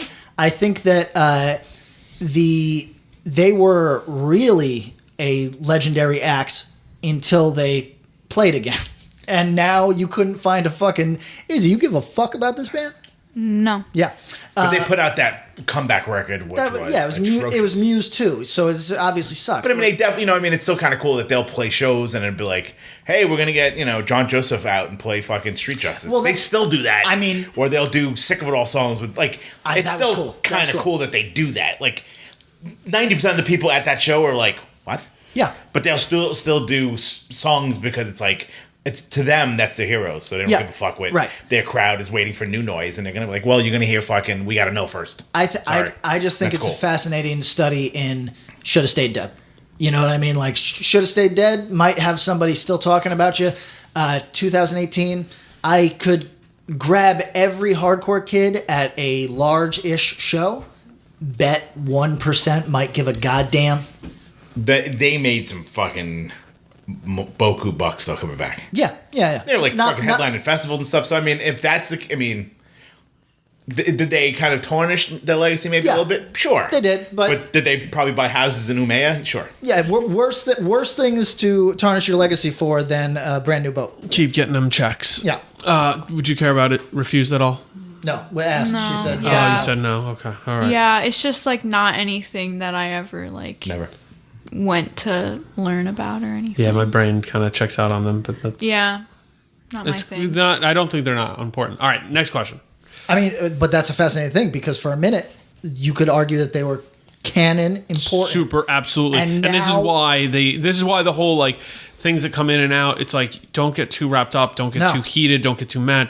Things will come up and come down, and it just is the way it is. When I was asked, That doesn't change. when I was asked to suggest, so I was in a long van ride, and got a question. Were you like held hostage? Like you made it sound like. I mean, like, touring is being Fair. taken hostage, but got a question. Hey, I don't know anything about hardcore music. Could you make some suggestions? I had a totally dedicated shout out to Brian Murray, nerdy ass hardcore dude next to me, and we went through essentially what is the Western canon of hardcore, right? And I included Gloss. That was the last entry in bands that I think are important. Mm-hmm.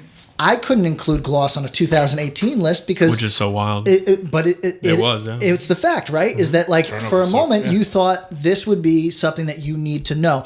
No judgments on the quality of the music. None of that shit matters. No. It's just, this is something you need to know. 2 years later, I wouldn't make that argument at all. And who knows, in 4 years, it might come back. 10 years might be fucking... necessary. Yeah. All right, so Sean writes in and asks... Hi, Sean. How do bands like Gatecreeper, who don't sound like hardcore to me per se, get big followings in the hardcore scene like they do? I get that there are elements of hardcore peppered into their sound, but I was really surprised that they came up in that scene in Arizona. I'm sure there are also a million more examples of this, but as a normie civilian, I can't think of any. To me, that's a metal band, and I don't hear a ton of hardcore. I think that controversial, maybe not controversial opinion, many hardcore kids wish they were something else and will always be grabbing towards metal or punk or whatever. And maybe they genuinely like it. No offense meant here. But, look, nobody wants to be the one-note motherfucker. You know what I mean? Nobody wants to be the guy that is just one thing to himself and everybody else. So, you're expanding. And the hardcore kids play metal. Yeah, for the most part. I mean, I don't know if they want to cop to that. I think some of them would definitely. Okay, because it's going to hurt them. They should. No, but I shouldn't cop to that. It might not be known by they're great, but I feel like that's how they kind of came up. Yeah, because they play in Arizona, they'd be part of that scene more than the fucking metal scene. They played, you know what I mean? They were in hardcore bands before that, and so they that's kind of their thing. I mean, just like Power Trip. Power Trip are hardcore dudes playing, punk influence metal. Or Nails. Or Nails. Dude, yeah. If you heard Nails and didn't know their pedigree, you'd be like, straight up, fucking thrashers from wherever the fuck, and not realize that it's these dudes are all fucking... Because we did a recent tragedy listen, and it sent me down the hole of the related, From Ashes Rise, that era, I hear a lot of that in Nails now. So, so I could make that lineage, I could make that, not straight up metal, but I think you're probably right, is that most people hear it and go, yeah, this is a metal dude. Do you like Gatecreeper? I like Gatecreeper a lot. But I think they're popular because they're hardcore kids playing metal, and also because they're they have a bit of a hardcore sound, so they're accessible to hardcore kids that want to like metal. Right. And they're fast. And they're fast. And they're not hardcore enough that metal dudes would be these kids are posing. Exactly. And they're all talented. They tried in both worlds. Yeah. Toured with both. All right. They toured with both worlds? That'd be sick. I would go to that. That would be good for both worlds. Yeah, it really would. Yeah. How did anything would be good for both worlds. There might only... I can't give you a totally real answer on this. Tom, we might look at you. Oh, boy. How did the karate kicking, floor punching style of moshing come about? By the way, that's the end of the question. Those are two different styles. Completely. Two different scenes of styles. Yeah, so karate kicking... Early 90s? Look, there's mosh historians who we could get on who could come in and tell you, there's the killer Kung Fu Krishnas. I have an idea. Who can tell you about this? I have an idea. It is all of our instincts not to ever have that person on nor invite them into my home. However, as Patreon content, that could work. All right, we'll do it. Or we just get that motherfucker in on a hard 20 minutes. All right, we'll do it. All right, because I applied this to... if you got things to say, please disregard this. But in regards to the NPR Invisibilia episode, first rule about talking about hardcore, like Fight Club, don't talk about moshing. Second rule about talking about hardcore, don't fucking talk about moshing. We all come off like idiots. I got mixed feelings.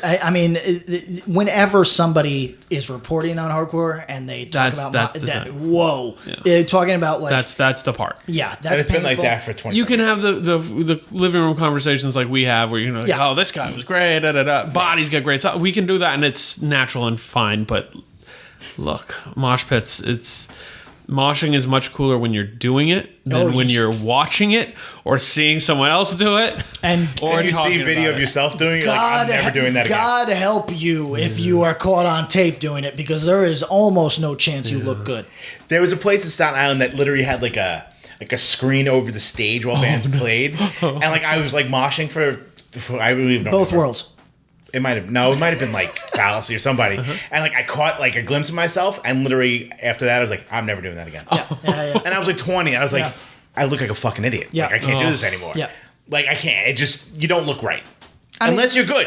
Maybe I'm not good, but like I just saw myself and I was like, I hate myself right now. There's some people that just are physical people. Like they are like you and I. I'm going to go off on a limb. We're not natural athletes. Is that fair? No. Okay. I'm actually relatively athletic. What the fuck? Would you? Yo, you just talked about playing basketball. We're gonna start go? the Extra Green basketball. I can play basketball. That doesn't make. Do we understand what I'm saying Do you by think you can athlete? really play basketball? I'm not that good. I'm not that good. But the point is that. You're on the team. Do you understand what I mean by people that have like a real relationship with their body? Would you say you've got a real relationship with your body? Yes, I hate it. Oh my! We have a love-hate relationship. That's fine. I'm ruining it. That's what I'm. You have an adversarial relationship with your body. What I'm saying is that some motherfuckers, dancers, athletes. There's some people who are truly connected to their fucking the thing that they're. Well, maybe I did 3 years at Twyla Thorpe, and you don't know that. Oh, Jesus Christ! You don't know that. Jesus so Christ! We're gonna get. I'm moshing at you. I forgot. 5:31. I'm coming to fucking Brooklyn Bazaar, and I'm just gonna like. I forgot I'm you. show my I forgot shit. you were in the cast of Riverdance, and you played. I was in Rent. Semi-professional lacrosse. My bad. All right, quick one. This one's tough, but it touches into. What are your thoughts on people in most extreme music genres fetishization of the good old days? Name dropping all the classic bands in extreme genres was always some weird machismo shit I never could get my head around. It feels regressive, and I think being that about the bands of yesteryear isn't good for innovation. I'm going to jam Age of Quarrel just as hard as the next guy. Parentheses. Not Patrick. What the fuck, Pat? But seeing bands be so blatant about worship of old bands always makes me cringe a little. Quick thoughts? I mean, look. You love what you love and you feel strongly about it and you're a outspoken advocate for it. You're evangelical about it. So it's going to happen. I think hardcore bunch of mostly a lot of nerds that want to be the first person. Everybody wants to be like I listen to that band first. Or Christopher like, Columbus. Yeah, everyone wants to be a fucking pioneer and you're not. But everybody can tell when you are the person that is stuck. You know what I mean? When you have no forward momentum or openness to new things, and everybody can tell there's a difference between the guy that loves fucking Into Another and is like advocating for it really strongly to you, and the person who only listens to it. Do you understand? Yeah. I say all the time, like our example of Lyman from Albany, like. 5 records. I bet he owns no more than 5 records. Yeah. And that's what it is to him. And that's what it is. Yeah. And it's when that kind of love is shitting on someone else's head. So when that person is taking that and being active and being like, oh, these bands today, not like the good old days, that's where it gets shitty, and cut those kind of people out of your life. There's a lot of garbage in the good old days. Like what you like. If you know someone who only likes old music or 5 records or whatever as a lineman, don't talk to them about music. Talk to them. Find something that you can actually breathe and have a real living conversation with. I don't know. What do you think? Yeah, I agree. I think that you can like totally love some random band from your scene from like a decade ago or 2 decades ago, and like, Allsfeld. Yeah, Allsfeld. I'm right there with you. And that be your favorite band, and that's like totally cool. Just like don't be jaded and like shit on other people for wanting to listen to newer bands. I mean, I think that people choosing like these like weird bands that were never popular. No, we're gonna see Maelstrom as being like an influence shortly. I mean, it's made like band like a cottage industry of bands. It's like they're getting reactions 2,000 miles from their house that they didn't get down the street from their house. Like, because people are like, here's the thing that I like that you never liked, and then there's every scene has like their kind of leader. Yep. That people are like, no, I love this now. Yeah. And Jay turned me on to Razzle Dazzle, and now everybody in Tacoma loves Razzle Dazzle. I'm going to say that as far as the larger question, is it good for innovation? No. No, not good for innovation. No. Not good at all. And that's my ongoing beef with hardcore scene in general, which is if I understand culturally it's our thing to look backwards. I get that, and I respect it more than cultures that never look backwards. You know what I mean? I really do. But we are in the extreme in that we are always facing backwards and only stumble forward. By looking backwards, we stumble forward. I think that now more than at any other point, we do have a large number of people who aren't looking backwards because the people who've been looking backwards are so fucking strident about it, and we get weird about age, this, that, and the other. Honestly, it's not about the age. It's about the way it's being communicated to younger people and being able to have conversations and like be cool and not just shit on things that are new because it's not what was old. Right. I mean, you're causing the opposite reaction than what you what you're desiring. People are like, "Fuck this! I'm not going to listen to anything else." If you're like going to be such a fucking pejorative, like or whatever kind of like, you need to listen to this, or you're a fucking poser. You're going to be like, "Fuck off." Yep. I'm not going to listen to anything. Yeah, like I said, you just become defiant, and for good reason. I couldn't have said it better than Tom did. Exactly. I mean, I think that's totally the fucking case. And like, you can always hit people to stuff, and go like, "Hey, you might like this." Yeah. There's a way to do that. People in my age, like back when I was a kid, they weren't nice about shit either. Yeah. And they were kind of like, "Yo, you don't deserve this because you're a new jack." And if you have, it's stupid. If you have the experience of people being nice to you about it, you pay that forward. Or if you have the experience of people being dicks about it, go the other way. Yeah. Because it really makes a difference. We're all fucking weirdos, and that's why we're here. Yeah. Cool. All right. Next question. Do you think thanks to Sean, I believe, Travis asks, do you think there'll ever be a resurgence for melodic hardcore, cites Kill Your Idols, Reach the Sky, Gray Area, etc., like some of the other subgenres like metalcore is getting currently? Praise punks get a shout out. They're the best at it right now. And check out Dave Smalley's new project, Don't Sleep. Thanks, Travis. Probably won't do that last one, but No, Praise is fantastic. Yeah. But I don't think they're in that. Well, they're different. Are. I mean, I'd say they are. The three bands he cited, Kill Your Idols, Reach the Sky, Gray Area, all melodic, but in different ways. Yeah. Kinda, I don't think of Kill Your Idols like that, but maybe I don't that's either. Just, they evolved into more did. melodic. Okay, all right. But I mean, you think of like, there's like the Iron Sheiks of the world. Right. Would you punk and hardcore Good with Forgot melody? about that band. Would you and I Right. probably see it as an extension of that Long Island sound? Like how many shows you always say, how many shows you did with Silent Majority? It's like that to me. Iron Sheik is an extension or adjunct to that. Well, Absolutely. And I'm going to say that it's going to happen. It's inevitable. It'll happen. Right now, I mean, has it happened? And it's just so. I mean, where's Title Fight? Or bands like that were kind of fast, hardcore-ish stuff with melodic vocals.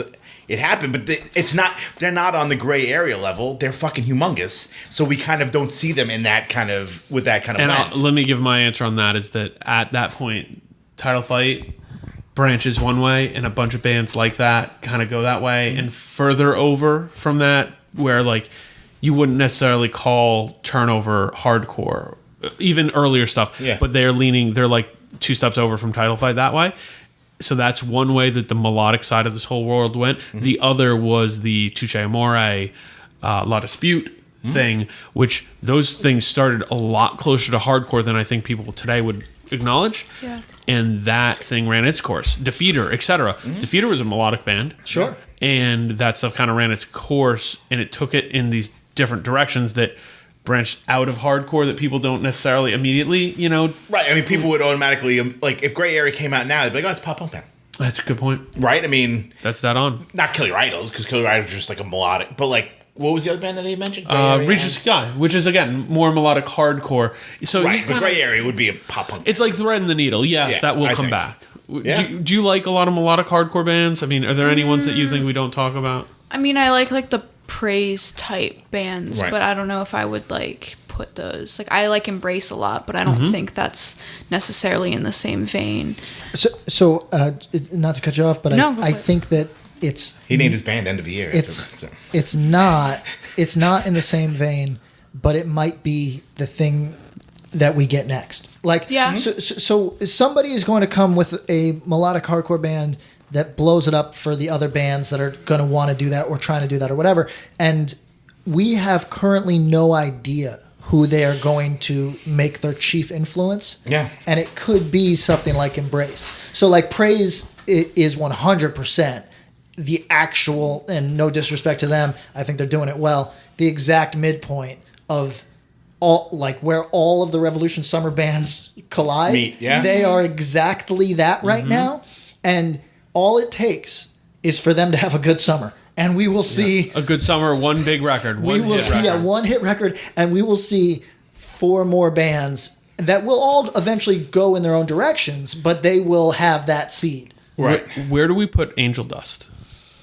Like skate punk to me. Yeah, I'd say right? skate punk. Yeah. Yeah. Angel Dust is, so far as our world, and I need to Party preface hardcore. that, doing entirely their own thing with Yeah. party hardcore. Yeah. But so many melodic elements, and Yeah. you know, I wouldn't call them melodic hardcore. No. Because there's too much upbeat, too much kind of up tempo. But they have so many more melodic elements than I think they are given credit Yeah, for. and I think it's also this Justice being the singer probably affects the melody. You could have somebody that maybe has a more sing-songy voice that might change the. Yeah. Okay. So like, if Justice had like a traditional singer's voice, Yeah. that band, I think Bob is probably right. All those melodic elements would be at the forefront. Would pop, yeah. Right. Whereas, Great point. So, but we don't give Angel Dust enough credit. No, we don't talk about them very much. No, it's kind of weird too, because They've been quiet a little bit. They haven't done anything new just yet. They're about to do a tour in Europe with Turnstile. So here's Okay. here's a thing that is kind of wild about Angel Dust, and this is not a terrible type of band to be. You don't hear a lot of talk, but nobody goes to an Angel Dust show and doesn't enjoy it. You know what I mean? Like, everybody that's in the crowd will have a good time. I mean, they're, adjacent to how we say Turnstile. Like, the reactions they get are fucking enormous. Right, Yeah. and even though it's quiet, it's like I don't hear the talk about Angel Dust, and yet when you go see those shows, it's hot. And there's that one song, I don't know if they do it often, but like that Justice has like the crowd singing, like they have people yeah. like hand the mic. It's fucking awesome. You ever see? I don't know, it's like engagement. Yeah, I think fill they me play up it almost all the time. to knock me down. Like, I don't know if they do like switch the singers. It's fucking great. It's so cool and inclusive and It'll be an interesting thing if here's a theory that type of band that not everybody chatters about, but always gets a good response. Yeah. Might be more of a quote unquote career act than bands that we see a lot of fucking talk right, about. burn bright and flame out. Right, quick. like Yeah. so. Shout out to Angel Dust, who I think is like maybe not underrated, but maybe they might be underrated I at don't this know. very second, which is a funny in one. the I think they more might be- hardcore scene. I think they might be underrated in terms of like people actually giving that record a listen to. Yeah. Because I don't really love their first LP, Mm-hmm. and then their second record, which is called "Rock the Fuck On Forever" or something. Right? Yeah. Yep. The title hurts it actually, but it's I listened to it a lot when it came out. I was like, wow, like there's songs on here I really like. Right, and I think the Hurts title it. does hurt a Yeah. little bit because when I hear I think rock people don't being take- operationalized, I'm like, I'm good. And I don't think people take it serious in a way, which I think they're like, Right. fine, cool, homie, don't take it serious. Yeah. Yeah. But it's fun and it's a good listen in my opinion. Worth checking out. We got one more. What do you think? We got a lot more. We got a ton more. I'm just thinking for time. How are we doing on time? Yeah, we're going on the 3-hour mark. We're All right. So let's bang out 2 or 3 good All right, ones. let me and give you a we'll call couple it of a good ones then. There's a lot, guys. we got Lord. multiple mailbag episodes in us. Yes, we do. Wow, there's a lot of these ones. Do kids today actually care about One King Down? Alexander asks. Well, I'm you know sure what? you We'll got- answer this question after July. I'm a 26-year-old vegan straight edge kid that grew up in the Albany area. Okay. And I'm very excited that One King Down is playing This Is Hardcore. Don't You're be- the person who should be. Yeah, don't be too excited about the vegan part, though. He's vegan. Though obviously Shots I'm fired. too young. I'm vegan. Those songs. The people that are playing those songs are not. Yeah, don't No. get too psyched. Though obviously I'm too young to have been around for their golden days. Yeah. More Hate Than Fear is still a very important record to me. Being a part of Albany hardcore and loving that record go misspeak hand in when you're hand. excited. Yeah, he was Bloodlust excited. Revenge, Whatever. Yeah. I live in Worcester area currently, and when the lineup was announced, myself and all my Albany friends got hyped. I hung out with a friend my age that grew up in the Boston hardcore scene that same day, and she told me she had never heard of One King Down. Do you guys think any kids outside of Albany care about One King Down? Do Yes, I only love sure. One King Down because I'm from Albany? A little bit. Is my upbringing misrepresenting the level of success Certainly. that they achieved? No. Well, real quick, before we go, do you like One King Down? I don't yes, but I don't really care about them. If that is an answer. Yeah, if you're in a car and it course. plays, you're not mad. Yeah, Right, it's like, cool. not turn it I'm off, not going to but- go out of my way to listen to it. It's just not. You wouldn't travel to see them. Right. If they were playing in your living room, would you close the door and turn your TV louder? No, I would. probably No. might. You, That's really you funny. gave my answer out? Damn. You'd sit That's on the usually couch. what I go to. I'm like, yo, if that band was not them. Yeah, I specifically. would go sit on the couch and watch. Yeah. them. Oh, Okay. sitting on the couch sounds fun. Ooh, I would do that. Yeah, right. Hardcore I know- Fest, have a couch. I think This Is Hardcore actually has one. That's Sick. fine. Yeah. They do. Yeah. So Izzy is the person to answer this. Yeah. Because, or one facet Yeah, of this. sure. One facet of the 20 question. from Philly area but lives in New York City. One King Down. I know two people who really love One King Down. They're both a lot older than me, or they're like late 20s, almost 30, and They're a lot older. They're like 27. I'm not shoot even me. 20, No. so like 29 great. is No, a I'm lot kidding. older Okay, than 20. me. They're decrepit. I mean, They're- we're like they're They're dead. walking with a done. cane. They can't mosh anymore. It's I'm a really zombie sad. right now. Yeah. They love One King Down. Those are the only people that I know who care. I don't know if it's a young person. I mean, there's definitely like it scratches the young person who loves the 90s Yeah. Yeah. itch. Yeah. But I feel like most of the people going to that are going to be dudes with male pattern baldness that are psyched to relive the time that they saw them here. I think it's a band that someone once said, "Oh, I really like this band," and then a bunch of younger kids on Twitter like tweeted them back to life. And then I don't know if they, Okay. if people, I don't know if like people my age are gonna care to watch them at This Is Hardcore as much as Some of the other the older crowd would. Yeah. Right. Okay. I mean, do you think there's younger bands maybe playing the same day that might get a bigger reaction than yeah, them people are gonna be a like, couple hours people are before? gonna say they want to see them, and then be like, maybe I'll eat dinner before I see a band that I really want to see. I mean, they're headlining. Oh, true, So you true. think I there'll be totally some- forgot. Some People are gonna young leave people then, yeah. like going back to the hot tub trying to get, Yeah, 100%. So, what do they call it? Two-step Tinder? yeah, that's gonna. Get your Oh two-step Tinder no, on? no. So Yeah, people are gonna leave. I think. 'cause- Really? Yeah, I think so. Now, who do you think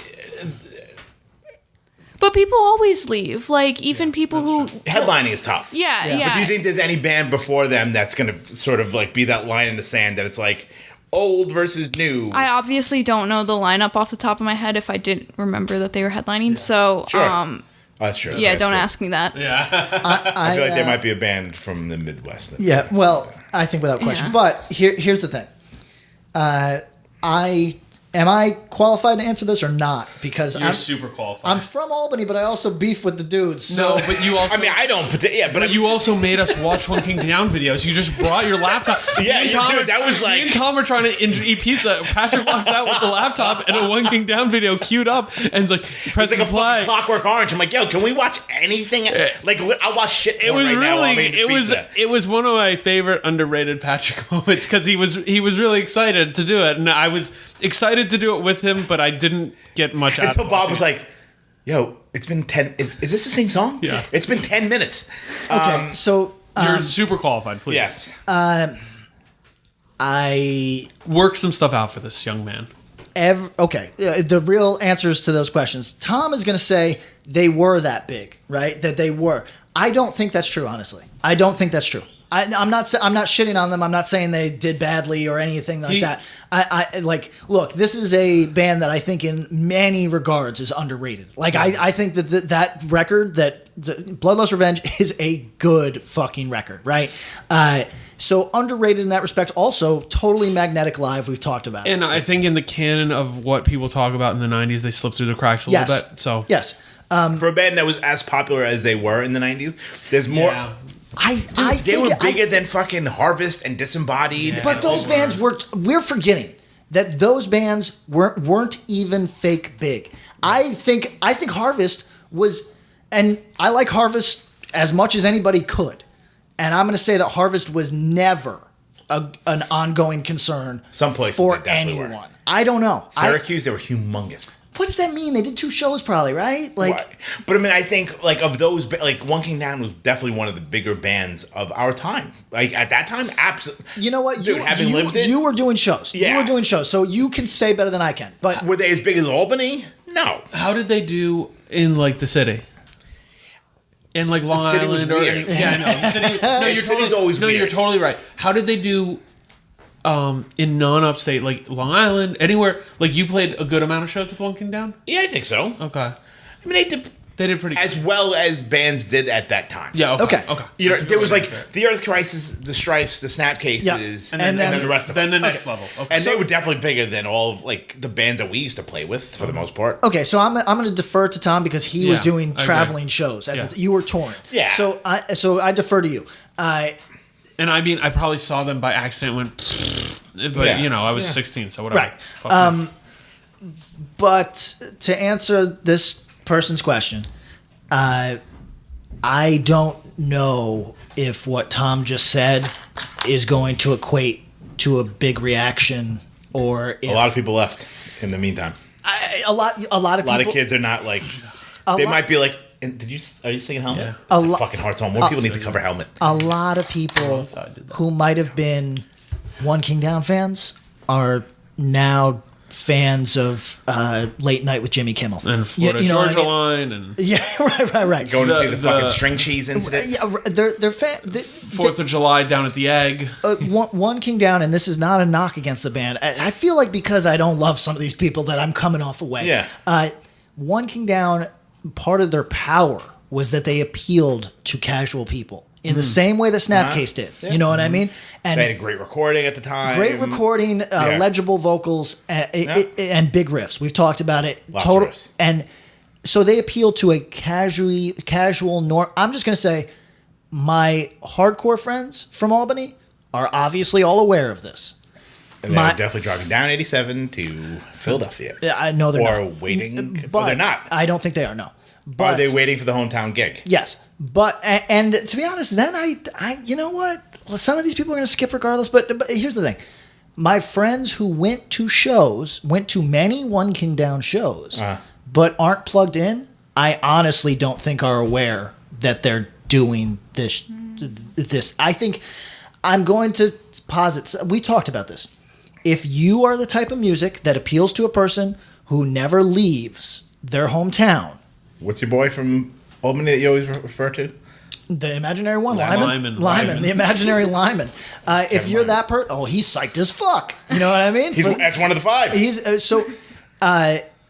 then you are blessed because you can always do a hometown show. If you're talking about upper middle class normies that fucking scattered to the wind when they went to college, Right. You don't stand a fucking shot with a hometown show. You know what I mean? And for a large hardcore festival that is charging a reasonable, however, maybe a hurdle of a door price for a casual fan that wants to see one band, it's going to be tough. So this band is going to either have to have a groundswell of young people that really are more into it than I think, or are going to have to build that over the next 2 months, which, by the way, is what Joe Hardcore is very good at. You know what I mean? This is, I hope, I'm already banned from Philadelphia. I hope he does not take this in the wrong spirit. He is very good at presenting a band that maybe we kind of don't think we're that poppin' or are completely dead and saying, hey, You can accentuate the positives, hide the negatives. you are kind of whack if you don't know this. And many young people go, I don't want to be whack. Let me give this a go. And they end up genuinely liking it. I'm saying this as a net positive because he's done some stuff for people's careers that I totally fucking respect. So I'm curious, though. In 2018, a band like that, not a lot of fast parts. Yep. So you're missing out on that crowd. It's all mid-pace. Mid-paced, not a lot of mosh. No. Not a lot of sing-along either. I think there's a fair amount of sing-along. Fair enough. But OCD 2018 Hardcore Kid, what the fuck are you doing for a 5-minute song that's not all go? You know what? What do you think? I don't know. You know what I mean? Like, I feel like Yeah, 2.5 I minutes is agree. kind of like in a live setting, you're like, wrap it up, B. Well, so we talked about if you are a new band, but also if you are just new to your audience band, get up there, smoke a quick set. That can't happen with One King Down. No, their set's gonna be really long, and if people stay for it, they're gonna leave halfway Right. through. What about Because, like, what happens to people the leave casual checker regardless. out? You know. But I gotta be honest, I this don't half think- hurts because I grew up with this Yeah, band. I so- know. If you lead I know. off with the I know two bangers, people- you're done. Yeah. Well, let's flip it to the positive. You were young when you saw them. Yeah. That helps. Yeah. They had Yeah. a lot of energy live. Yeah. What else like really pulled you in? You said Like I that, said, these are that you can very understand accessible it. riffs. These right. are very big, accessible Yeah. riffs. Reaction also helps. Sure. And- Oh, yeah, yeah. yeah. You're in love with that shit. Right. And Yeah. look, like, lyrically relevant to things that are relevant to me. You know what I mean? Still So, are, like, yeah. it's, you know, Singer had a lot of energy. yeah. Going crazy. Made so, a huge yeah. impression. Look, I watched a video of Rob from a couple years ago doing something, and I didn't think it was that hot. If he is in fighting shape, if he is in 20-year-old, 23-year-old Rob shape, Jumping around shape. Yeah. it's gonna fucking impress the fuck out of these kids, and they will stick around. Even though, but I think that you nailed it. So here's what's up, fam. We listened to One King Down the other day, and I had totally forgotten that these songs are overlong. Because when I was a kid, I fucking loved them, and I hear them through the ears of a 15-year-old, and I am fucking psyched on every minute. Right, I'm just gonna look these up while you Bob hears it and goes, "Wait a second, there's no song under 4 minutes on this fucking thing?" Yeah. And My eyes just about fell out of my head. And I in a think live that's way setting? too many long songs. I don't like that. I don't It's like really- when songs are like 3 minutes. No, so it's really weird because I you know, if a record, you tell me a record has one 6-minute song, I might be like, all right, I'm Yeah, curious to yeah. see what happens. Yeah. Okay. But all of them are really long, and there's a bunch of parts, and there's a lot going on, which isn't always bad. And I hear that in a lot of music now. And the video helped because live I was like, okay, like they really were going off. This QE2 video, maybe we'll tweet out the link so Yeah. people can feel good about All it. right, so you want the times? Mm-hmm. First song, 5 minutes, 9 seconds. that's long. Followed up by 4 minutes, 36 seconds. Followed by 4 minutes, 14 seconds. The shortest song is 3 minutes, 56 seconds. 4:27 for a deep cut called Mass Suicide, which I actually like the song a lot. I couldn't tell you that song if you had a gun to my head. Bloodlust Revenge, 5 minutes and 30 seconds. There's a lot of talking. I'm just like I don't know how, you know, you might go like Disembodied, whatever. They have like a fucking mosh port that make people want to punch each other in the face. Yeah. I don't know if these riffs, as good as they are, I'm not going to shit. I loved Bloodlust Revenge. I'm not going to front. But I don't know how those come across in 2018. I think an Eco Strike fan could love the shit out of a One King Down set. That's hold what I on. think. All right, a full Eco Strike set is 2 of those songs. Look, That's the thing. I was going to pull up the Ego Strike songs. They don't got things talking more than 2.5. I'm not suggesting for a second that this flies in 2018. Like that they could come out as a new band doing this. However, I am saying that can they have a hot show? Yes, I think they can have a hot show. Will they? I don't know.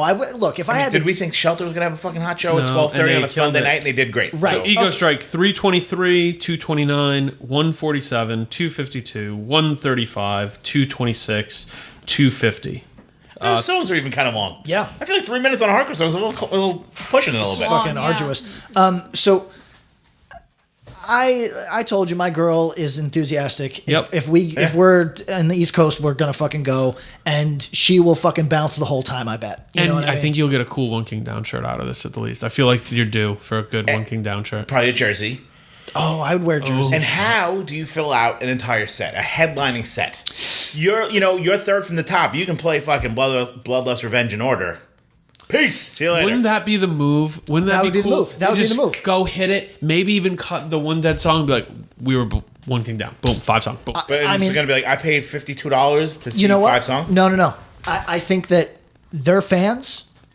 If any fan that comes to see them only wants to see Those songs. they want to see the fucking intro, the intro from the first thing, Yeah. that Absolve, and then they want to do the fucking the hits, and then nobody it's out. Maybe they throw a Haspin in the midpoint, whatever. But like honestly, You don't think they'd feel cheated by it. no, you don't feel cheated at all. You're there for it. And with those songs being as long as they are, look, that's a fucking set. Fair, You know fair. what I mean? Yeah. So I think, So talking in between. yeah, Yeah. I don't do that. But I will think be. I think that if One King Down comes out does. Do you call them One Kink Down? One 'Cause I Kink think Down. that's No, I don't. great. I don't know. They're not into anything that I'm aware of. But, He did wear beads on his neck.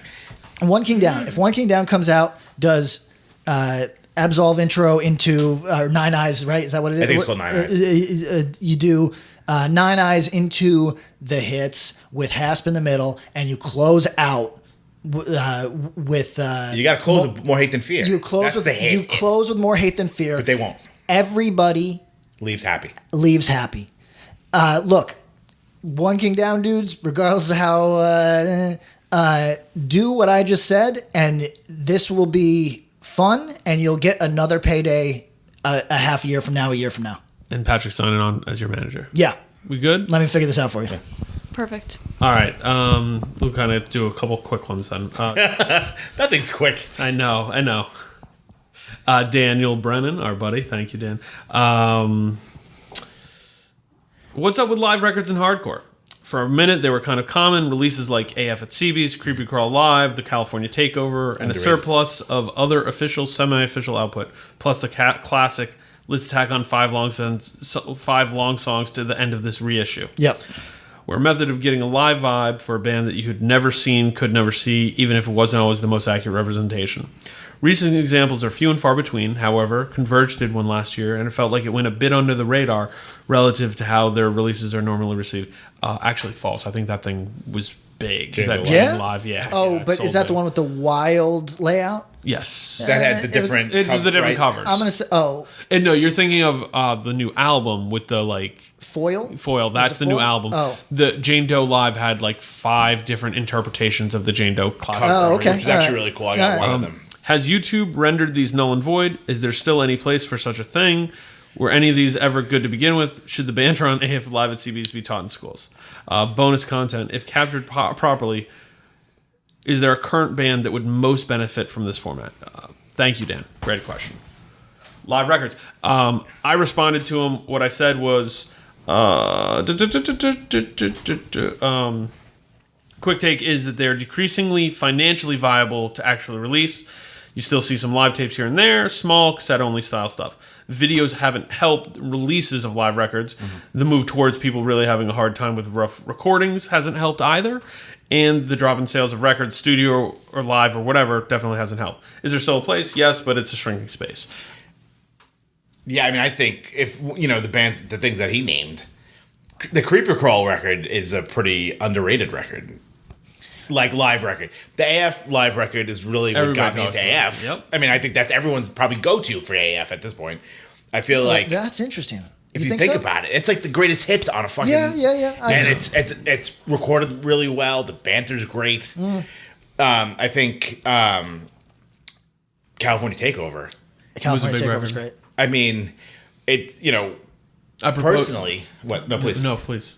I mean, the beginning of Firestorm with him doing a shout out to fucking Huey P. Newton and the fucking Black Panther Party. To Huey P. Newton, founder of the Black Panther Party for self-defense. Dun dun, and it's just literally the entire crowd. It could have been 300 kids or 10,000 kids. It sounded like 10,000 kids. It sounds like 10,000. And I was like, I want to be in a band that sounds like this. Yes. I want to be able to somehow do this. But I think that's rare in the so my take on this is that everything you said is accurate. That's why they're not as popular. Also, hardcore is profoundly rigid as far as live performance goes. It can be messy. It can be messier. It's almost never different. And right, no one's taking this. Let me take this bass for a walk. Right, and that is that is where live records are fascinating, and hardcore does them terribly. I mean, Patrick has Dave Matthews live records everywhere. I mean, that's true. It's insane. I'm sitting on them now. That's all this. It's wallpapered with Dave Matthews live. Shout out to DMB. If I'm under the table and dreaming right now. self-defense on our new tour in about a month, one of the stipulations of the venues, we don't have very rigid venue requirements. We're not a big band. Green M&Ms and all that. Was we prefer to play venues that are going to make live recording easy, and we're going to capture. We're going to do our best to capture a set's worth of live songs, but we're also going to play songs differently. And I think that is okay. BBC recordings are cool. Yeah. They're a feather in everybody's cap. Sure. Bands like them. Everybody go check out the Extreme Noise Terror BBC. It's There you go. fan-fucking-tastic. It is rare that a hardcore band, no disrespect to Touche. Touche's done 2 of them. I think they're cool, completist things. But Touche is perfect performers now. They've played those songs 1,000 times and are very good at it. Precise, right. So the Pitch record drop. is not the live recording is. I mean, live you see it and it goes off, so it kills. So they can be perfect. There doesn't need the bass doesn't need to take a walk, but on a audio recording of a live record, It's such as not the that much BBC, different. it's not that much different. And you need that's what should And be especially, going it's for. very clean. I mean, especially it's in a studio. It's Yeah. a live record in a studio. It's not like crowd interaction. Yeah. Fucking Jeremy's getting knocked over by some person. And there's also fake live ones. Yeah. Oh yeah. I mean, I like- Liveage, the Descendants live record, Yep. was fake. I like a fake live. I mean, I'm we not have mad some at friends that did a fake live Yep. one. I'm not mad at Fake Live. There's 2 sides to this. One, AF Live at CB's is so good because they're playing a mix of Victim in Pain and Cause for Alarm songs With when the they're more proficient. Right, with the sickest line that they had. Yeah. I get real weird about live stuff. I love it. I think it's awesome because it breathes life into something in a different way. I've for a long time done 2 ideas. That one, I want a band to practice songs, get them really tight, go into either a live performance or a live in the studio, record it once, and that's it. They only perform those songs that one time in a live setting. They don't play them ever again. You were either there and you saw them play them, or you hear the recording, and that's the only way those exist in a non-practiced format. Because think about this. Your favorite song that you heard this dude spit on the track or this woman spit on the track and it comes off so emotive, if that band is successful even a little bit, they've probably now played that to the point of numbness, or at least some level of numbness. Absolutely. Are there songs that you guys have done that you felt a certain way, and you still do, but you play it and now it becomes performative? I won't. I try not to do anything older than a year Right. old. I really. You have forever. I hate playing old material. It's aggravating. But why? But do you, because you disconnect from it? That's the part. So, okay, we've all seen like a trial style. I won't say trial, but a trial style band that has essentially canned banter that Yes. that prefaces specific songs and whatever. There's that comedian Doug Stanhope who was a touring comedian, like club tour comedian for 2 decades, and he said the thing that pushed him out of it wasn't like the money was getting better, but what pushed him out was you feel fucking fake as fuck saying the same thing night after night, and if it's your Skill. Yeah, like- That's the skill, is telling that same joke every night and landing the beats in the Right. same You can only way. change it so much to make it fresh for you without fucking exactly up the joke. Yeah. exactly. And to me, I find like, Tom, you're in a different position because Indecision doesn't put out new music. You know what I mean? I mean, I don't play anything that's any newer than like 18 years old. Right. And like that's pretty interesting space because it's cool that you play as infrequently as you do, because if I had to do a month of songs that are old, Oh, forget. I mean, I wouldn't want to do it either. yeah. You know what I mean? This is a good question. The first time, when was the first, what was the largest gap between Indecision playing with you? With me, Yeah. Our first show back, Which was? 2006. So it was like 8 90 years? Yeah, 98 to 2000. I mean, MPB was in the When- middle. Yeah, right. But when yeah. you played those Indecision songs at that first comeback show, Yeah.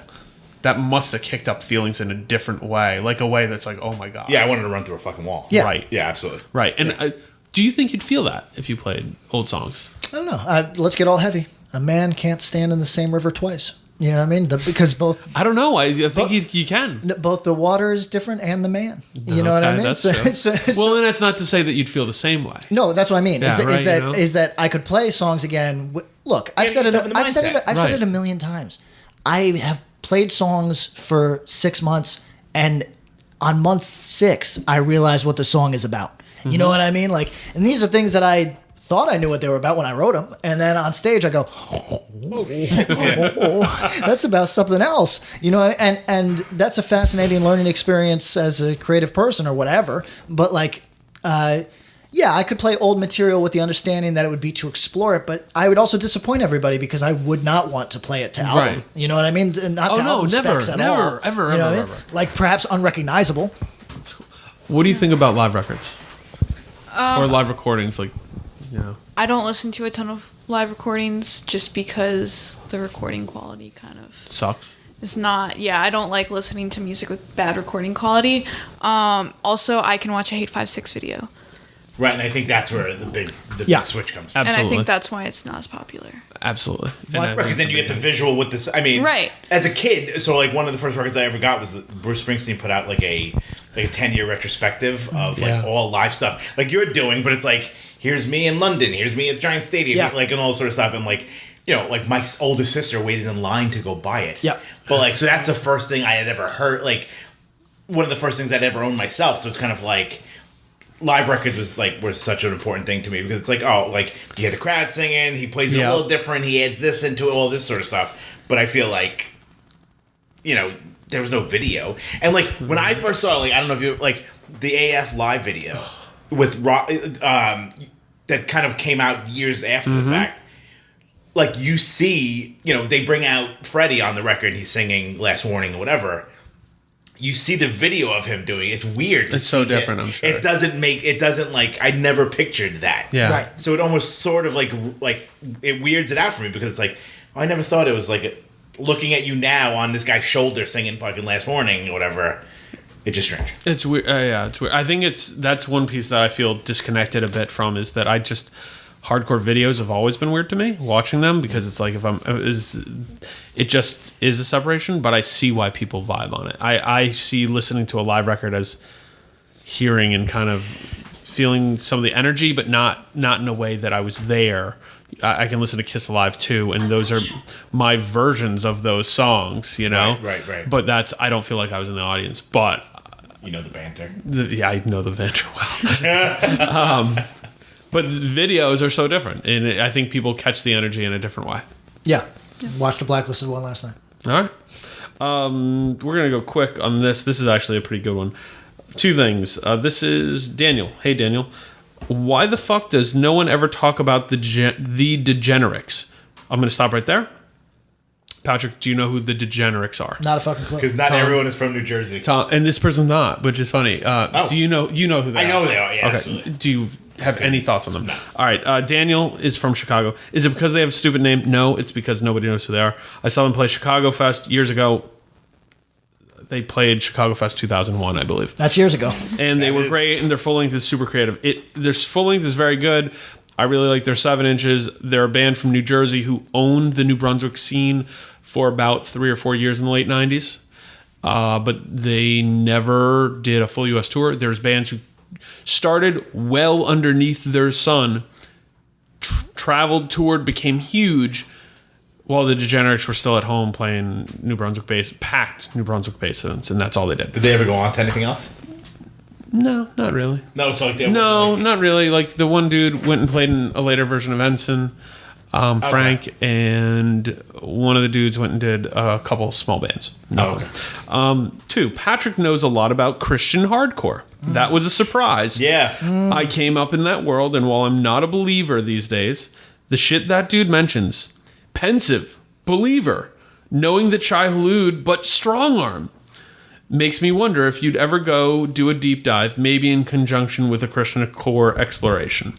Will we do a deep dive on Christian hardcore? I mean, we churn one of these out a week. I think we'll get there eventually. I honestly think you guys would be... It'd be a solo episode. No, you'd be surprised at some of the shit. It's mostly garbage, but there's some definite fucking highlights. Bob, it might be rough on you because it leans... Strictly metalcore. Not strictly, but the not metalcore is terrible. I know. So are there like Christian not metalcore? Yes. There are. Yes. There are. You know what's funny is that in 1997 or something, I bought some Youth Crew-ish looking 7-inch that turned out to be a Christian core thing that as I'm looking, I'm like, motherfucker. I'm pretty sure I scratched a pentagram into it and threw it away. So I feel like there's a band like Looking Forward. Yep. That was like more traditional style hardcore band from like Maryland or whatever. Oh, not Looking Forward X. Yeah, they were super. I thought that was Florida shit, but yeah. there is shit of every stripe. There's oi. There's everything you can imagine. There's Christian oi. Let's get into some Christian Wait. oi. I will fuck with some Christian oi. No, I don't have a story. I'm just really shocked that there's Christian oi. There's Christian music. everything because I mean, think about it. It's like basically it's young people There's who Christian rap. PC talk. Yeah, there's young people who are either in love with a faith or stuck in a faith, and they are creative young people just like anybody else, or not creative depending on how you look at it, want to express themselves. So you get every type of fucking music. You know what, let's get a Southerner on who can really balance it and talk about maybe being into that stuff and then their post, because some of that stuff is some real passion. We've gotten huge feedback on It doesn't even have to be a Southerner. Some of the strongest of that, like the people that we hear from, I think aren't necessarily even Southerners. I get a lot of people from the Pennsylvania, Kentucky region, etc. Oh, yeah, who, Say that's from fucking Pennsylvania. that shit had a real Midwest. Yeah, Lots that's of. right. So, I mean, I'm not an authority of any type, but I find faith-focused music to be totally fascinating. Yeah. And we could definitely have a guest that knows more than me on sometime. And I'd be open to like a listening party where Yeah, and we can. I mean, because it's to my relationship to hardcore, Christian hardcore is problematic. I will also acknowledge that Shelter is a very important band to me. Sure. And there's probably some hypocrisy in that. Yeah, I mean, I was going to say the same thing. Like, 108's one of my favorite bands ever. I'm like, Ever.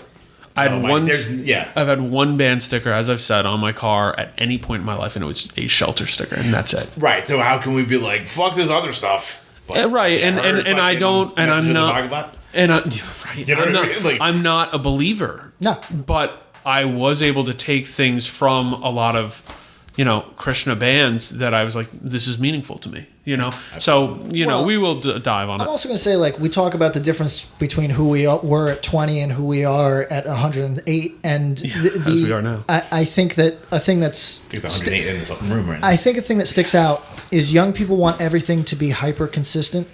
And so they're like, it's not fair to, or it's stupid to take just elements of a faith. You know what I mean? Like, you want somebody to take it whole cloth. But, as an adult, you realize, I will take whatever intelligent thing you say that applies to my life, and all the dumb shit I will disregard. This is my own shit with And then Kanye. we just talked about this the last episode. And we talked about Kanye West, where it's just like, you take what you need from the man and you toss the garbage out. I don't give a fuck. You know what I'm saying? Like, hit me with some hot beats. You did your job. I don't need to know how you feel about anything else. Oh, you're an idiot? Big Hot surprise. beats. Peace. Do you ever mess with any Christian hot beats? Christian hot beats. Any Christian metalcore or anything? No, I'm Jewish, so I wasn't super into the Christian Okay. metalcore. God bless. But You guys get the chosen people. yeah. You have Sons of Abraham. Yeah, that's the only thing. True. Does that mean anything for you? Like, No. are you ever into it? No, not like, because I think it's like cool because it's like a Jewish band, and like that's not a thing really. But Yeah. like, Yeah. That's true. but like Isaac, for example, Yes. super into Isaac of Knocked Loose, Former Isaac. guest. Friend of the room. Yeah. a friend of everyone's. Super into Christian metalcore, Yeah. like really into it. Right.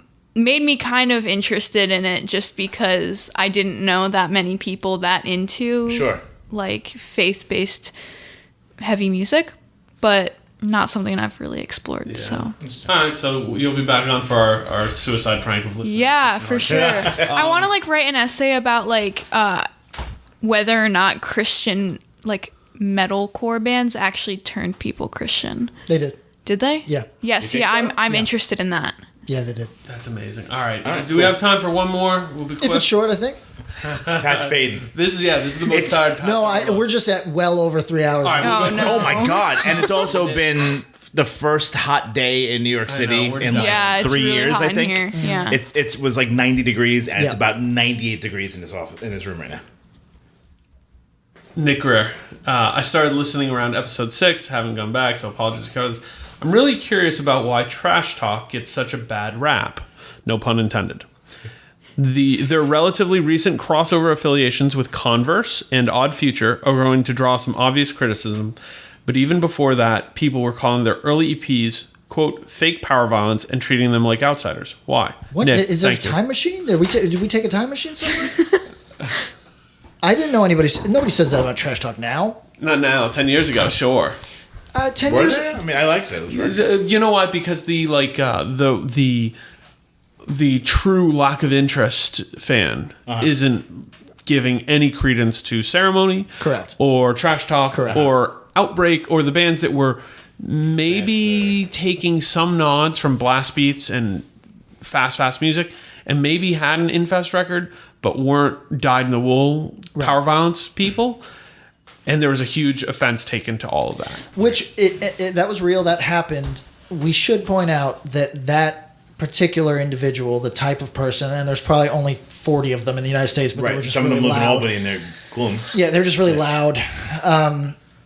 That individual was not going to give anything that wasn't co-signed by their little scene a shot. From here, actually. By their secret message board. I will also say that if you have any pride in power violence, I implore you to tie to get a chain, tie a mini fridge to yourself, and jump out of a boat.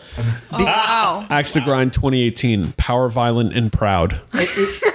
If you give a fuck about the sanctity of the genre of power violence, please Keep PV pure. go to a gun range, discharge the bullet into your chest. Wow. That's it. Because you suck. There's no reason to care about that on any level.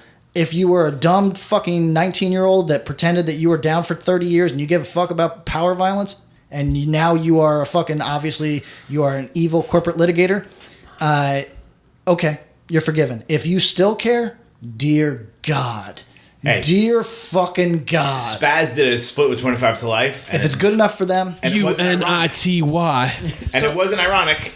Like, some of those dudes fucked with 25 to Life. sure. Here, X Max definitely was down with 25 to Life. So, what was the question? Why is Trash Talk? Look, I don't think Trash Talk. I don't think they've got songs. That's it. Does Trash Talk have a bad rep? I don't think people talk about them anymore, really. Right.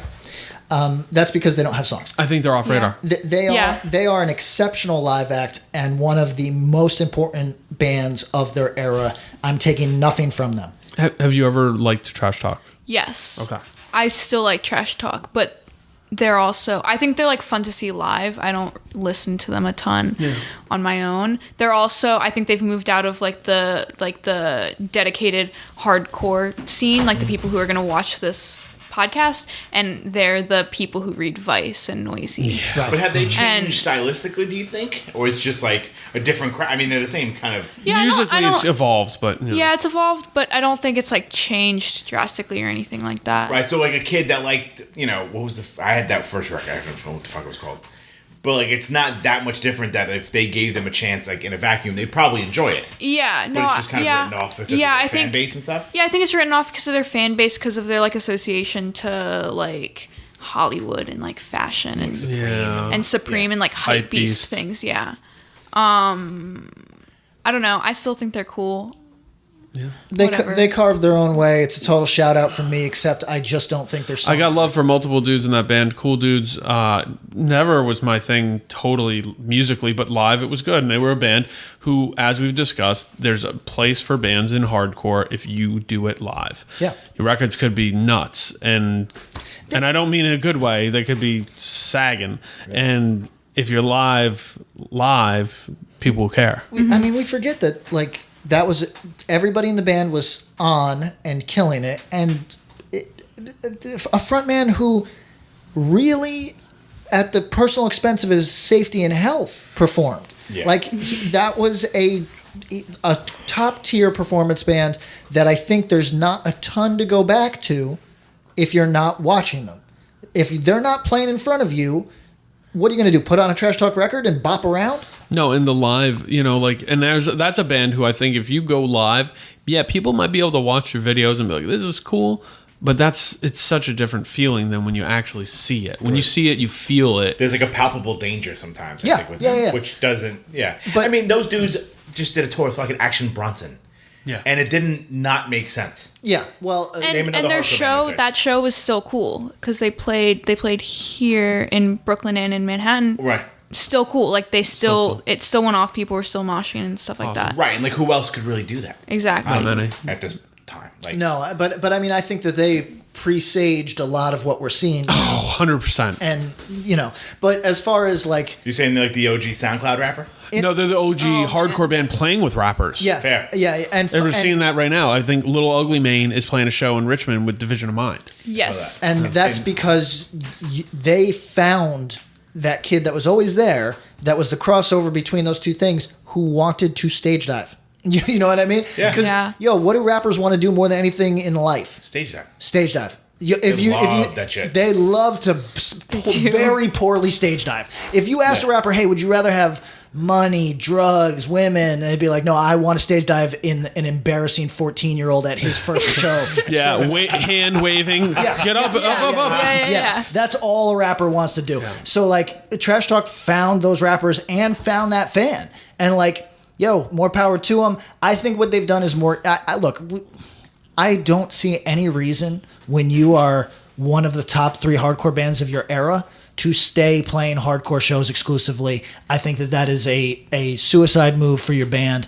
And I think unless you want to be the OG always in hardcore band, which is fine. Right. But I think you have a mental disease if you want to play in front of the same people all the fucking time. I mean, they low-key might be the biggest band going, and we wouldn't even know. Not anymore. Not anymore. In hardcore, though? No. But I mean, like, in general? No. Maybe? I think they're kind of... codes, power trips, but Even I don't like in think... a grand, like, global sense? Turnstile wouldn't play the, like, non-hardcore shows the way that That's totally Trash Talk would. Okay.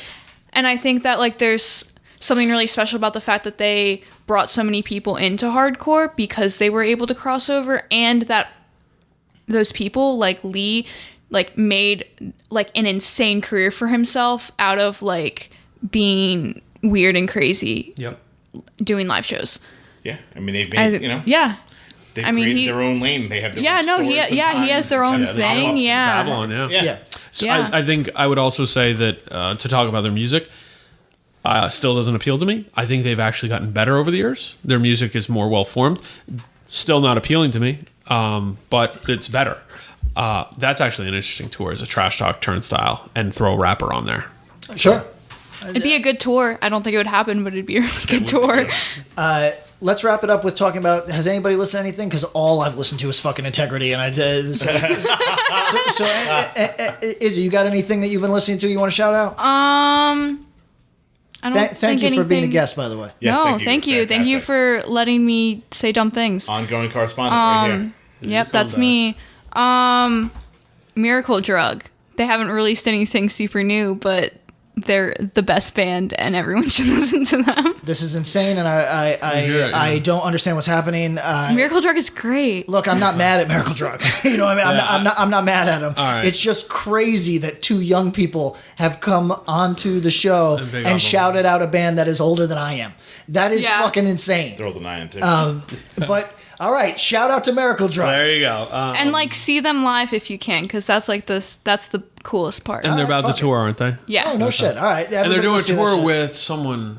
Fixation from Philadelphia. Yeah. So shout out to Fixation. That band's pretty good. Good demo out there.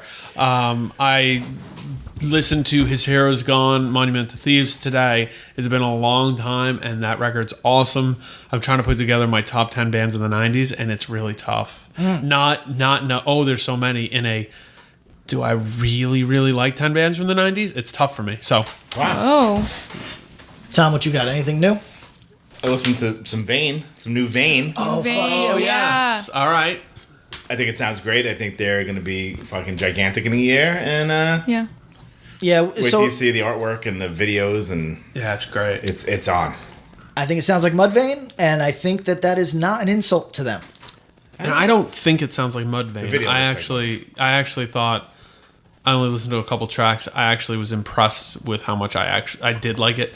There's certainly a little bit of Twizzy in there that I could do without, but faster and more energetic than I anticipated. That's true. A lot of interesting sounds and stuff. It's cool. It is definitely a hopped up, fast moving record that record's on speed. Like Yeah. that feels like the kind of There's record no you dull do. parts. It doesn't drag. Yeah, so that's cool. Drummer's great. Guitar players are great. I think it's Yeah, like you said, a lot of sound choices that are left field, and we've talked about it on this podcast. Whether or not you like something, when it's odd enough that it captures your interest, even if you end up tossing it out, that means that 5 people also listened to it and 3 of them probably liked it. yeah. Yeah, and you know what's an interesting thing is if you don't like something but it captures your interest like that, explore it. You might end up throwing it out, but explore it and figure out what the hell that is that's capturing your interest, and isolate it and go, yeah, you know what? It's interesting because it's the most new metal thing I've heard in 15 years, and throw it away. Yeah. Whatever that might be. What, you know, like dig into what captures your interest. Yeah, just add some 808 to the live session. And you're good. Listen to Jamie, and it worked out. This has been another episode of Axe to Grind. You can reach us on Twitter At Axe to Grind Cast. or at our email. axetogrindpodcast@gmail.com. 5-star reviews. We have a Patreon. We appreciate all of your support. Please consider donating to our Patreon and joining the crew. If you join in the next week or so, you can still probably get in for our merch drop, which will be next month. Listen to Project Regenesis and have a great week.